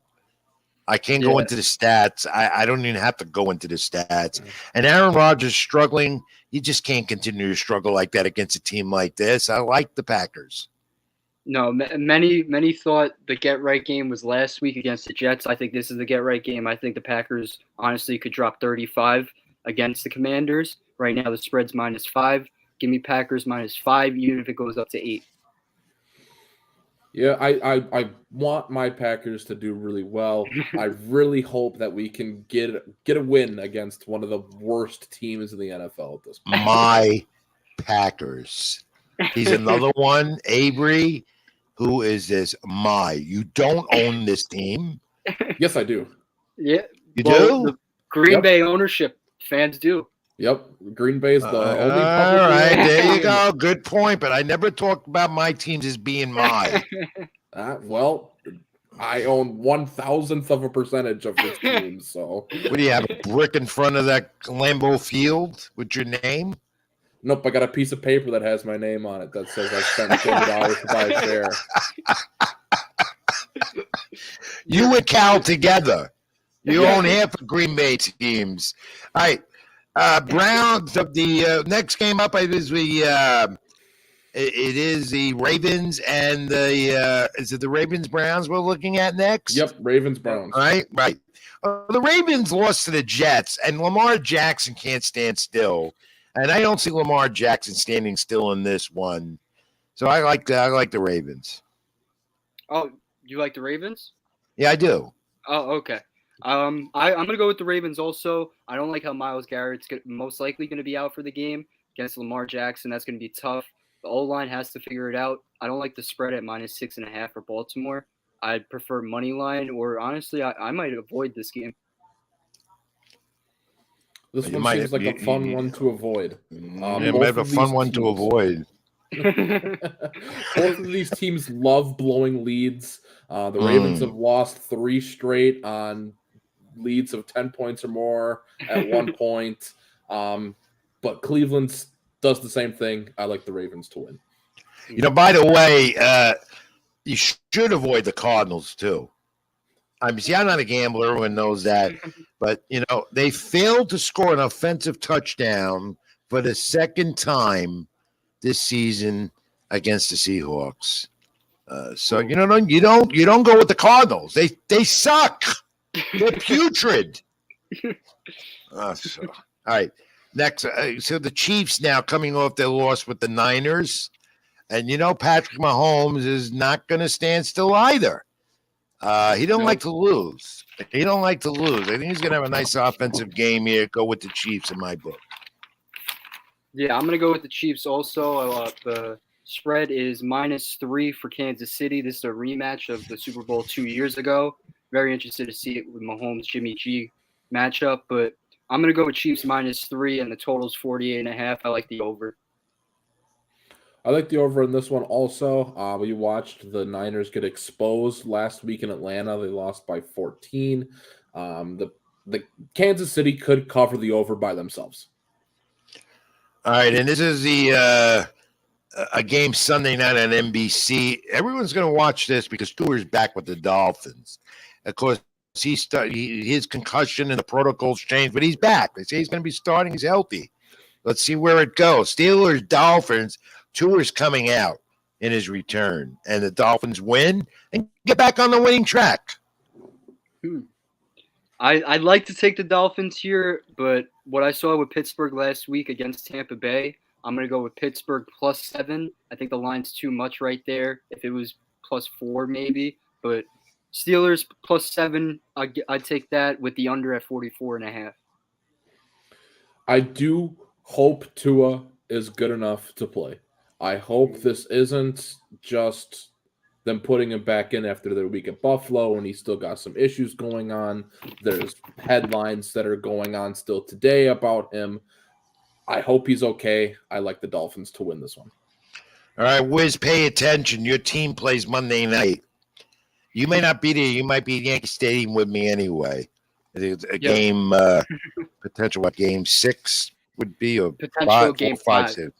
Like a 5 ALCS Yankee Stadium, bro. But you're putrid Bears. Is it just as putrid as, and they're your Bears, and they're not my Cardinals. But Bears, Patriots, Monday night.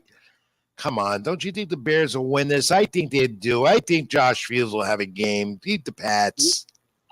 My one mortal lock every week, and you know it. Bears, whatever the plus is. Bears +8. Give me that. The total is 40. I'm taking the under because I've been watching Bears games my whole life. A lot of field goals. I'll get interceptions, pick sixes, but no offensive touchdowns with Bears games. They're headed to a first-round draft pick, maybe. So we'll see. Yeah, right in there, top 10 for sure. Avery, what you got? I like the Patriots in this one. We watched them. We watched them close the bottleneck on Detroit, the number 1 offense in the NFL. They shut them out. That was 2 weeks ago. But I like the Patriots to win this one. All right, around the horn to complete the slate. Let's briefly look at some of the other games. Falcons at the is it the Falcons and is it Bengals? Yep. Wiz, am I right? Oh, yeah, I Falcons, figured I was Bengals. it.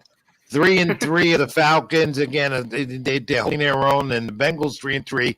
Both teams looking to get above 500 in week number 7. Burrows has thrown 12 touchdowns, those 6 interceptions so far in the 6 games. And that's what holds them back when Burrows is not consistent with his numbers. And I think the Falcons will be the better team here in that game Sunday. I'm going to go with the Falcons here also, +6. I like what they did. I like what I saw this past week again with them. Cincinnati's going to be a tough task. They just beat New Orleans on the road. The spread right now is -6 Bengals. I take Falcons +6. I like the way the Falcons are trending right now. I think they're coming forward with a head of steam to this one. The Bengals have been kind of shaky all season long. I'd like the Falcons to cover that +6.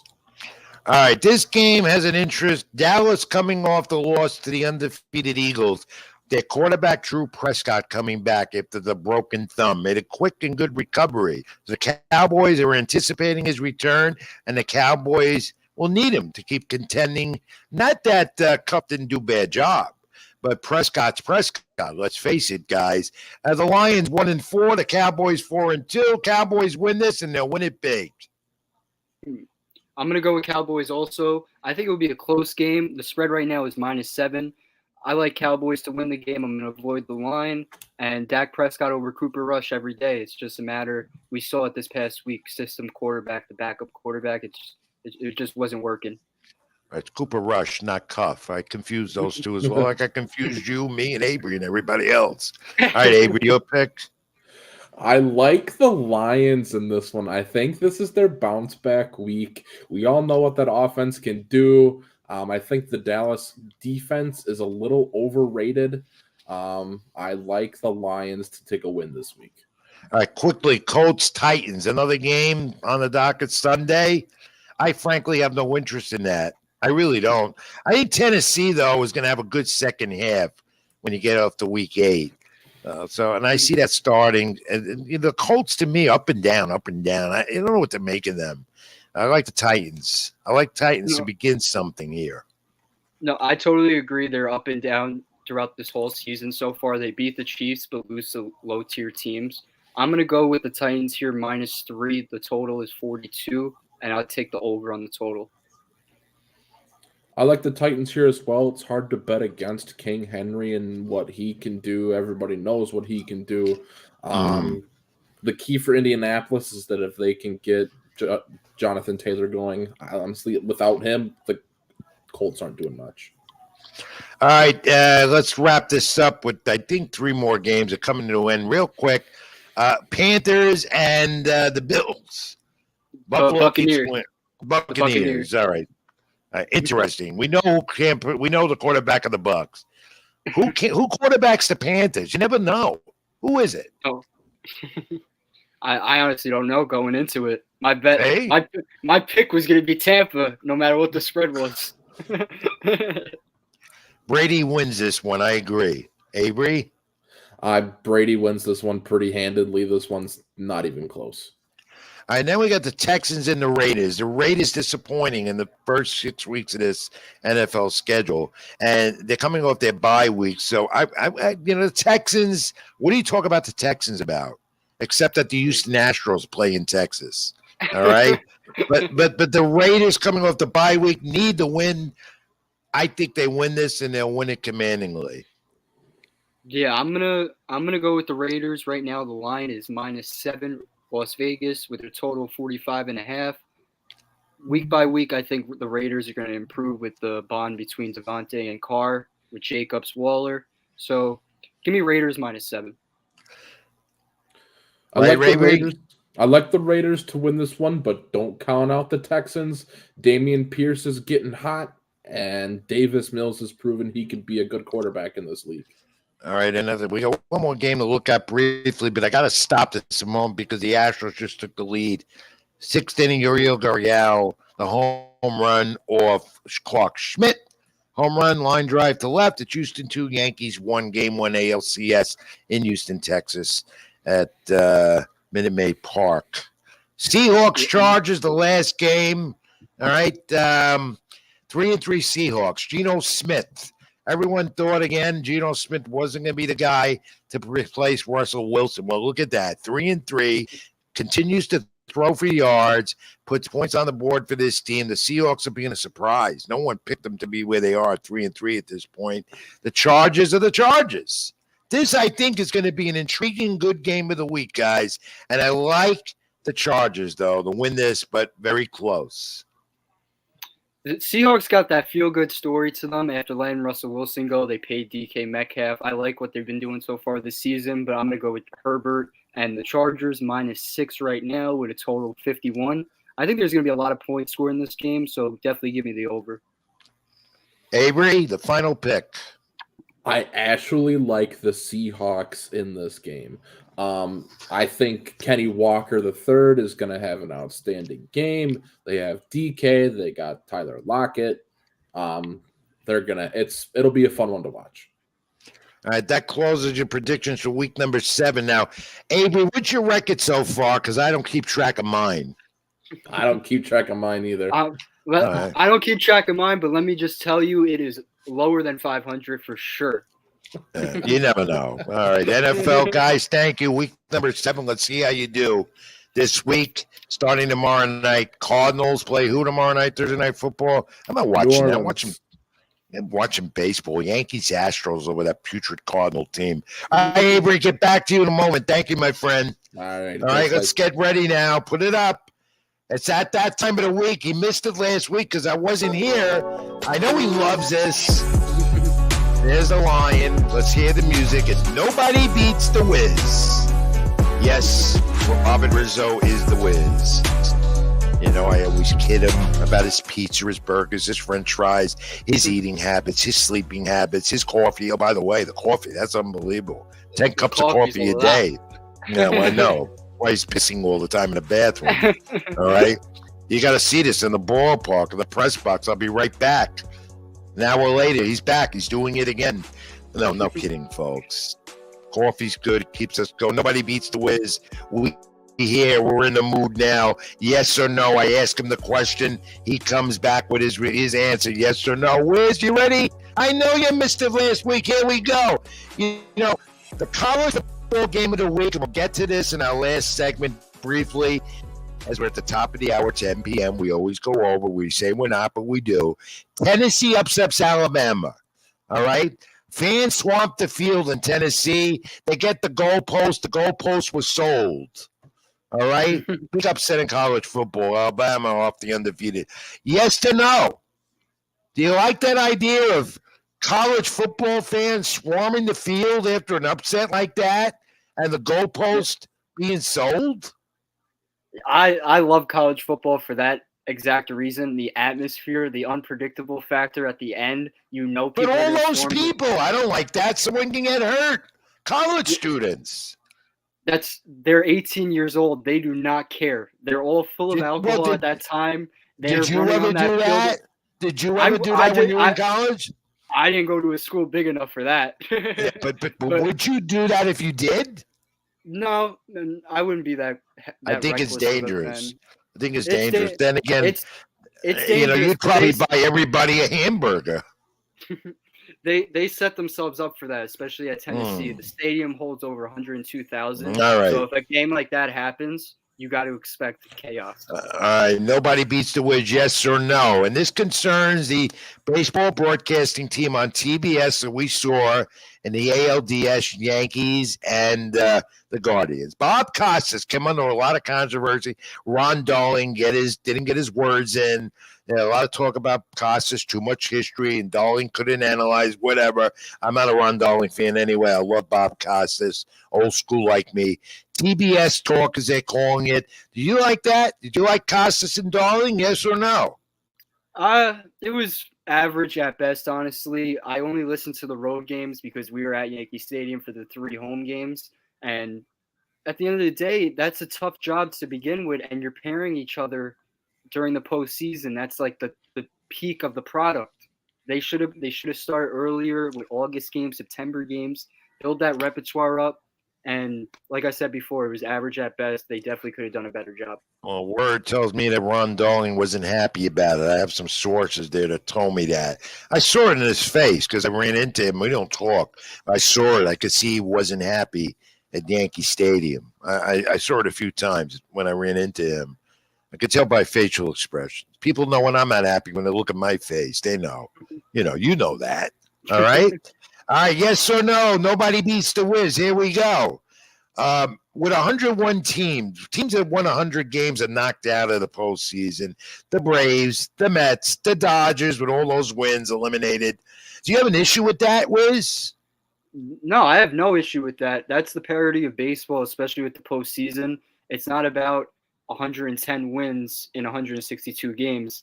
Everything changes when October comes to fruition, and as we saw, everything goes back to zero. Who would have had Phillies Padres 2 weeks ago in the NLCS? And if you did, you got to play lottery tonight. Well, I like the idea. I'm getting to like the wild card's been around. I like to see wild card team do it. I think it's great for the game when that happens because I'm a purist too, so I can contradict myself on that.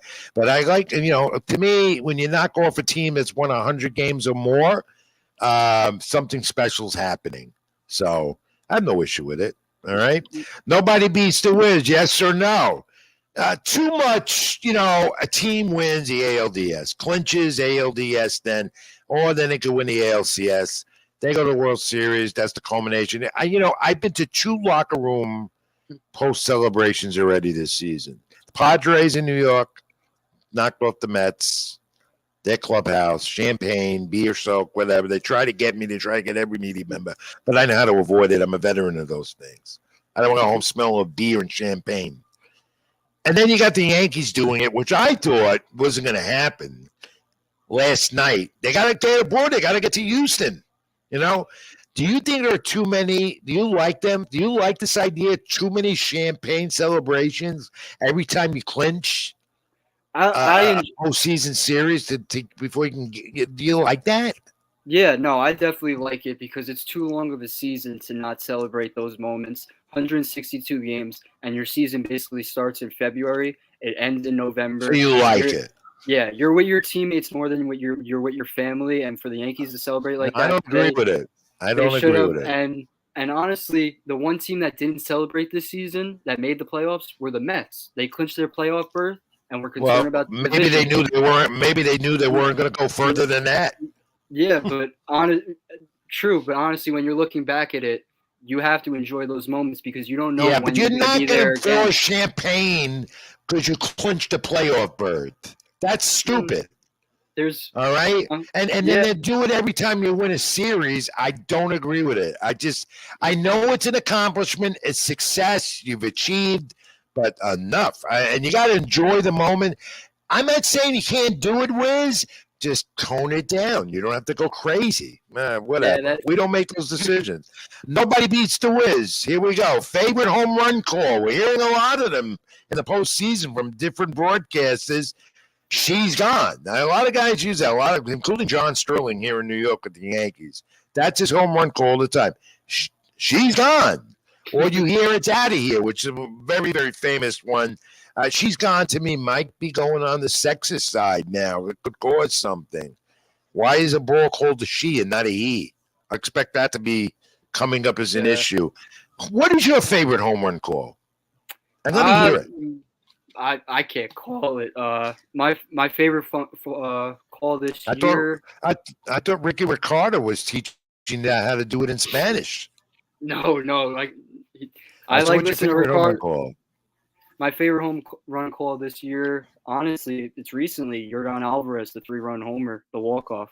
That was just so electric, and the intensity behind it.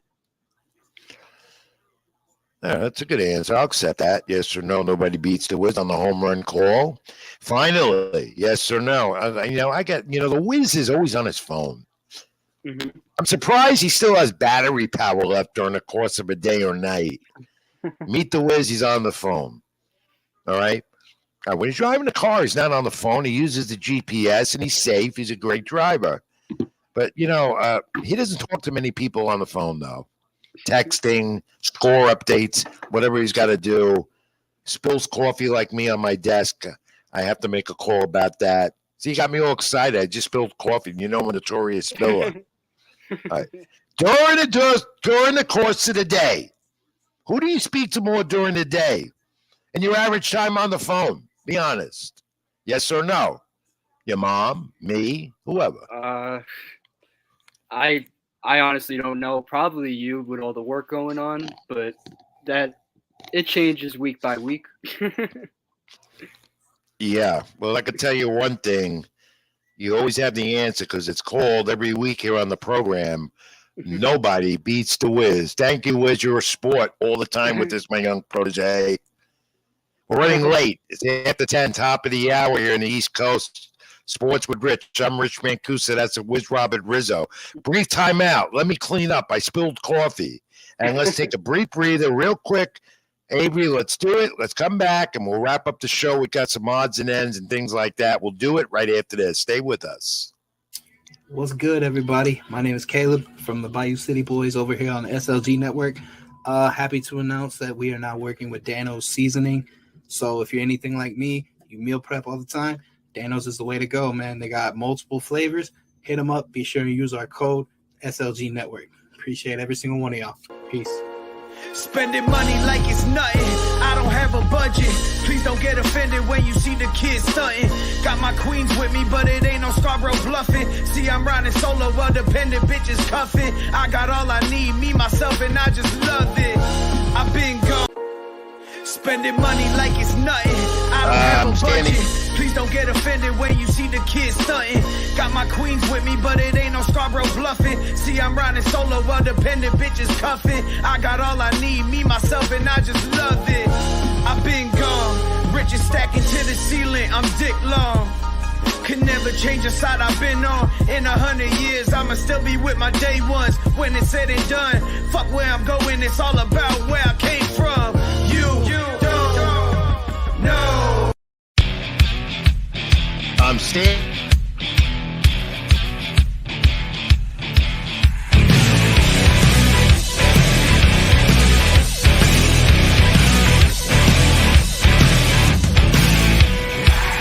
Lock the door and keep your eyes shut. The lights flicker, there's evil all around us.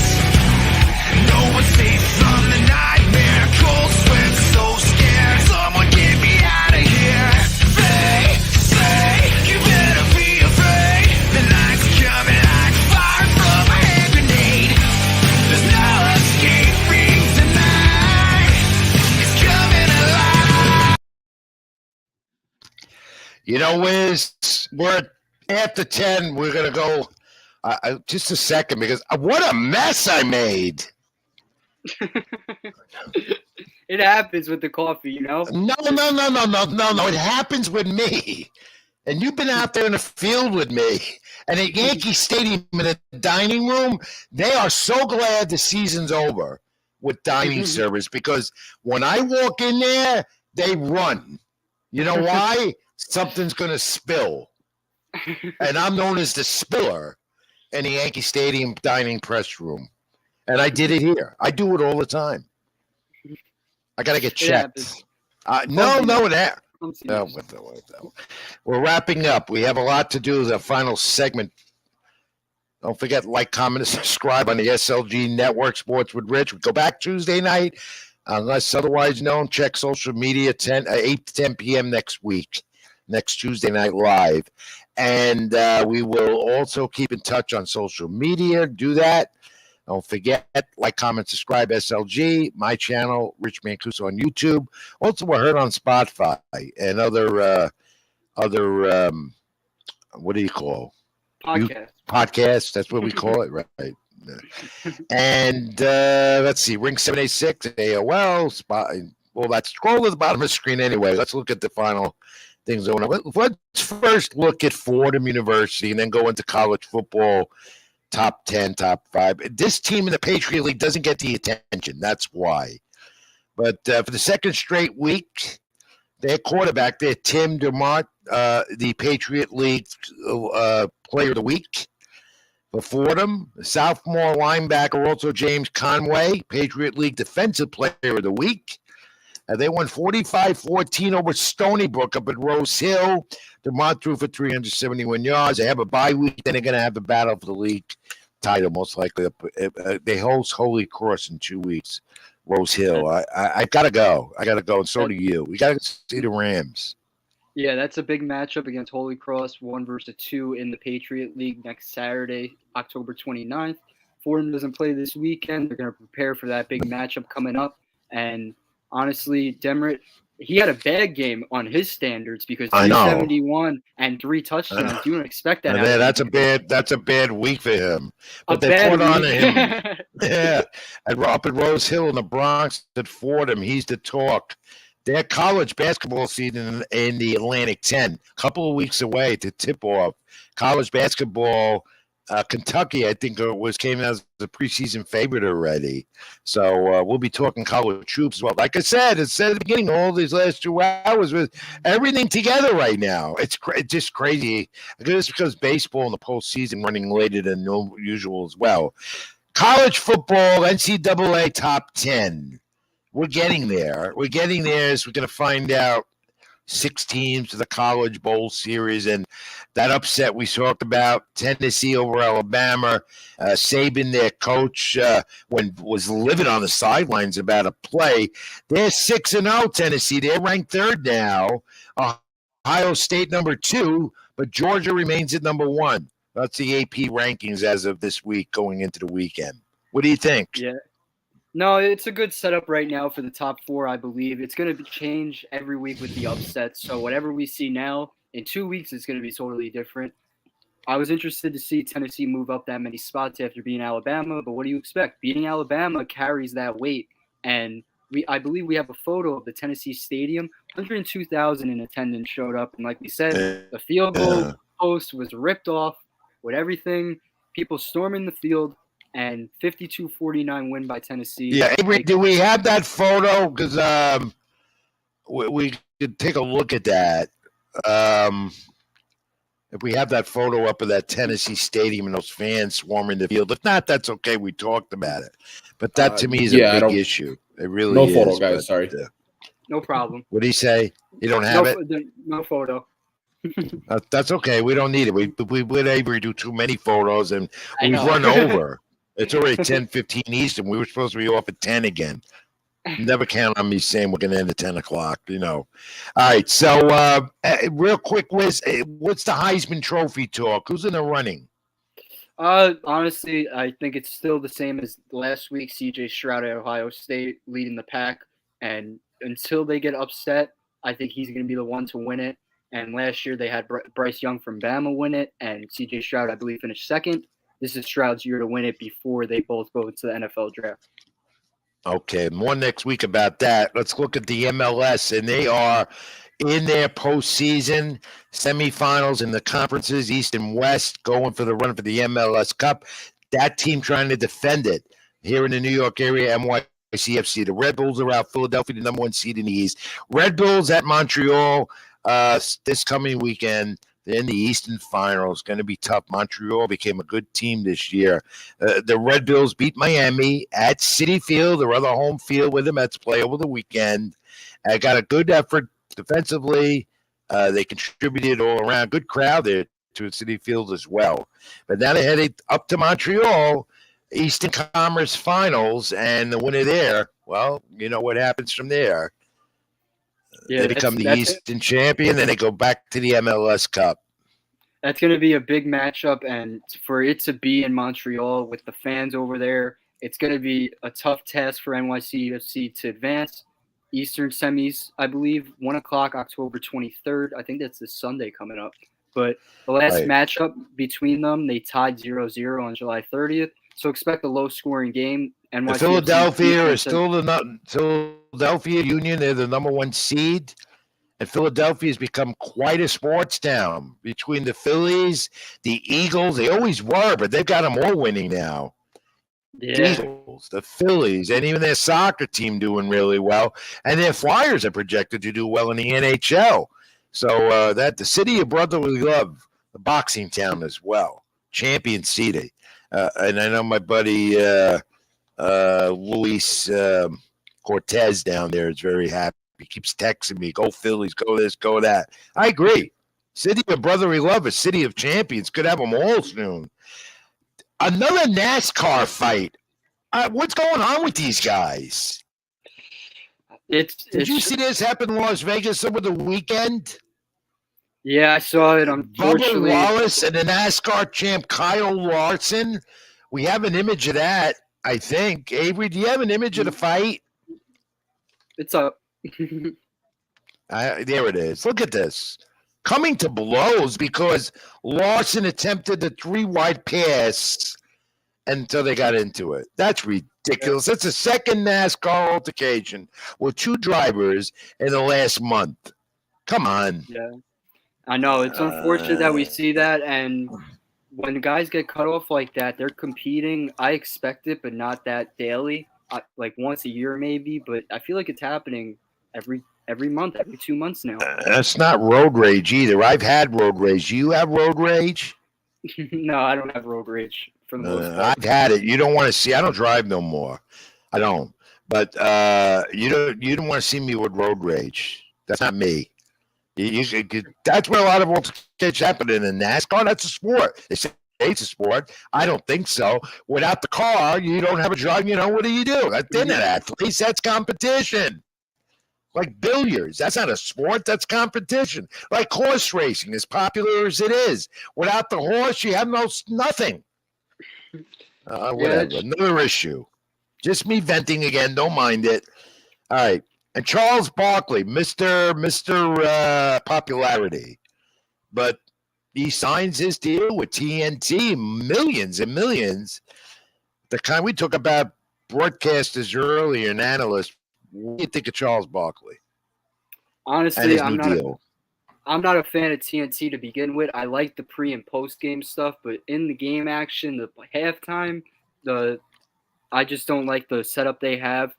$100+ million over 10 years for the deal with TNT and Barkley. And just to put in perspective, Barkley played 14 seasons in the NBA for his career. Obviously, a Hall of Famer. He made $40.6 million in his NBA career. Yeah. And sometimes it goes a little too far on the air sometimes, Yeah. But he joins the club, making a lot of money as an analyst for in the NBA on TNT. So, look, congratulations to him. Well earned. All right. We should be so fortunate. But that's another story, as I keep saying, Wiz.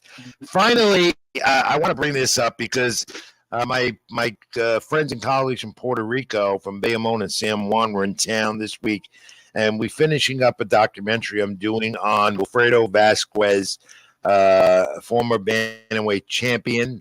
There I am with the smile. We're in Little Italy at Ferraris, and we're talking. We're finishing up some filming, which will be a documentary that hopefully you'll be seen on one of the boxing networks somewhere. We're working on it, but Wilfredo Vasquez, Hall of Famer, former bantamweight champ, retired. This is the beginning of trying to get him inducted into the Boxing Hall of Fame up in Canastota, New York. Great working with these guys. They know their stuff, and we did a lot of work with Phil Trinidad, Miguel Cotto, some of the great champions, Ivan Calderon from Puerto Rico, and we'll look forward to that. But I want to thank Don, my buddy Don out there in San Juan, who's a New Yorker, and all the others behind the scenes in putting this together with his film company. I'll give them credit. I don't have the company's name in front of me. I'm sorry about that, but I wanted to bring that up to show people that what I do when I'm not talking and hanging out with you or at the ballpark, whatever. There are other things that go on. I have a lot of projects in work. No, definitely keep in tune for that. When it comes out, we'll have it out on the social media. I'm looking forward to watching it. I caught up on the phone with all the staff from the film. It was awesome conversation. I'm really looking forward to what's next. And we'll have you involved with it soon. You get involved with a lot of things that I do, Wiz. Yep, for sure. You're my young protege. I need you. Kid you, but I need you. All right?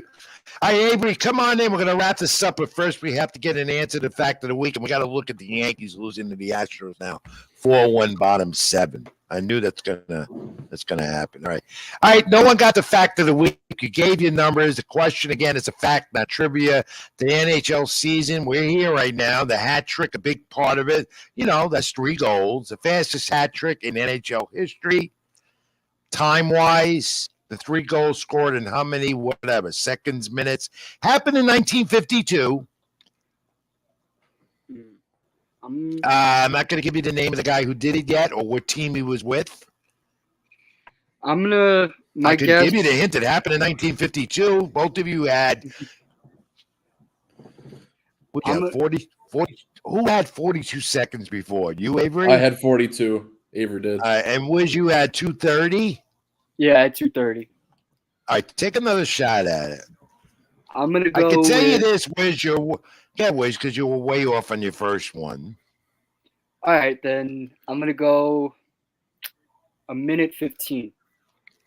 No, sorry, not this week, my friend. And Avery, you were close. I was close. Seconds was close. So where are you now? I know absolutely nothing about the NHL or hockey. I could tell you who a couple of people are, but outside that, I've hardly watched the sport in my life. I'm going to take a stab in the dark here. I'm just going to cut my time in half. 21 seconds. Oh, you looked it up. Come on. You got it. I got it?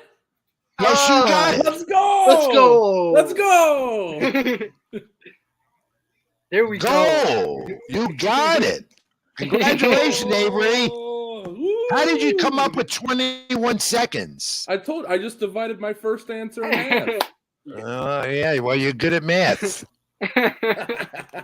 All right, so now, in a span of a month, Cal got it, Wiz first got it, one of them, and now you.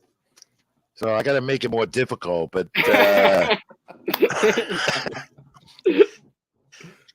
you don't get bobblehead. Sorry, you're part of the staff. I'll send you something. Green Bay cheesehead. 1952, 21 seconds was the fastest hat trick. A guy named Bumo Seiko of the Chicago Blackhawks. That's how far back it went. Did his no one's come ever close to that since. Anything? No, he wasn't done. That may have been his. Yeah, that was his major accomplishment. Fastest hat trick is in the record books. I thought that was a good fact of the week this week, but you got it. Oh, next week it'll be more difficult. I got lucky. There we go. I got lucky. You did a good job. You could tell Cal you got it, right? Oh, I will. And now the 3 of you, I must make it more difficult. And next week, believe me, it's a fact, not trivia. It will be much more difficult. Okay? No, that Mount Everest one a couple of weeks ago was pretty tough. Yeah, they're all tough. I had no idea where that one was going. You'll never know. You'll never know. All right. Nobody commented about my haircut because I have no hair. But thank you. Thank you. Credit Razor Sharp, my barber. Put me in there this morning. And also, Wiz is known as Elvis. Yeah. Photographer of Latino Sports, Bill Menzel, because the Wiz sometimes comes in with spiky hair. So he calls him Elvis. The facial features That's are there Elvis too. I could see it. Here and there. Yeah. No, he's got Anthony Rizzo's I don't got his nose. voice. I don't have his voice. Or his No, but you have the nose of Anthony Rizzo, so you're in good company of the Yankees. Yeah. Rizzo, a Mancuso. That's Avery. We're going to close it up tonight, Avery. Thanks for all your help, my friend. Yeah, thanks, guys. To see you again next week. Keep it in the ring. Thank you, Avery. Yep, we'll see everybody. Great job by Avery behind the scenes. Great job by you, Wiz, as always. Always a pleasure. I'll see you again later this week. We got a lot going on, as always, nonstop. Yankee Stadium, 3 games, probably ALCS in the Bronx at Yankee Stadium. Games 3, 4, and probably 5 unless the Yankees get swept. The NBA continues. I see that did the Knicks win in their home opener at the Garden? There's some things going on we didn't get to. Avery updated me. Knicks and Grizzlies are in overtime right now. And the believe that was 10 minutes Nets, ago. am I interested in the Nets? No, and the Nets definitely lost. They were down by 20 last time I checked. Double checking right now. I believe that game went final. Yeah, the Pelicans won 130 to 108, defeating the Brooklyn Oof. Nets, and Durant had 32 points, 4 Oh. blocks, and 3 rebounds. And the other team I root for, they're in Phoenix, another choking team. They can lead wire to wire in the NBA. They get to the championship and they choke. The Suns open up their season tonight, too. Western Conference champions of last year. More NBA talk coming up next week. More NHL talk, of course. MLB, the postseason takes priority. And we'll see how we all did with the NFL in week number 7. Enjoy the football games. Enjoy all the sports the next few days and the coming week till we meet again next week. Because, Wiz, this is the time of year. Everything is going on. Except pro boxing has a little light schedule this week, nothing of major magnitude. Thank God it gives me a little break, you know? No, Great definitely. job, Wiz, as always. And thank Jerry Thank Beach, Forbes. He writes for them coming on. Great insights. Next week, we'll see who we line up to be on the program. We'll be back at our real original time, 8 p.m. live, here live on the SLG Network and YouTube. Like, comment, and subscribe to SLG Network Sports with Rich, as well as my YouTube channel, Rich Mancuso. My social media at the bottom of the page, along with the Wiz. That's Ring786 Twitter, Facebook.com, Rich Mancuso. I write for LatinoSports.com, NewYorkSportsDay.com, amongst some of the others. I'm a whore in the business. I write for everyone. Wiz, where do they reach you? Reach me on Twitter, RobertRiz994, Instagram, RRizzo4, Facebook, Robert Rizzo, and catch all my daily content on Latino Sports, ALCS. I'll be there Saturday, Sunday, Monday, covering Yankees Astros. Can't wait for it. I know. I can't get enough of him. My young protege, the Wiz, Robert Rizzo, big part of this program, does a great job. Future superstar in this business. And I say that not because I know him. I mean it. And you can see by the results every week here on the program. So till next week, everyone, I want you all to have a good, safe week. Be good to each other. God bless, as I always say. Enjoy the sports because it's out there. There's plenty of it. Until then, 8 p.m. next week, live here on the SLG Network and YouTube. I'm Rich Mancuso. That's the Wiz, Robert Rizzo. And what do you say, Wiz, as we close? Keep it in the ring. Keep it in the ring, everyone. God bless. Safe. See you next week. This is Sports with Rich.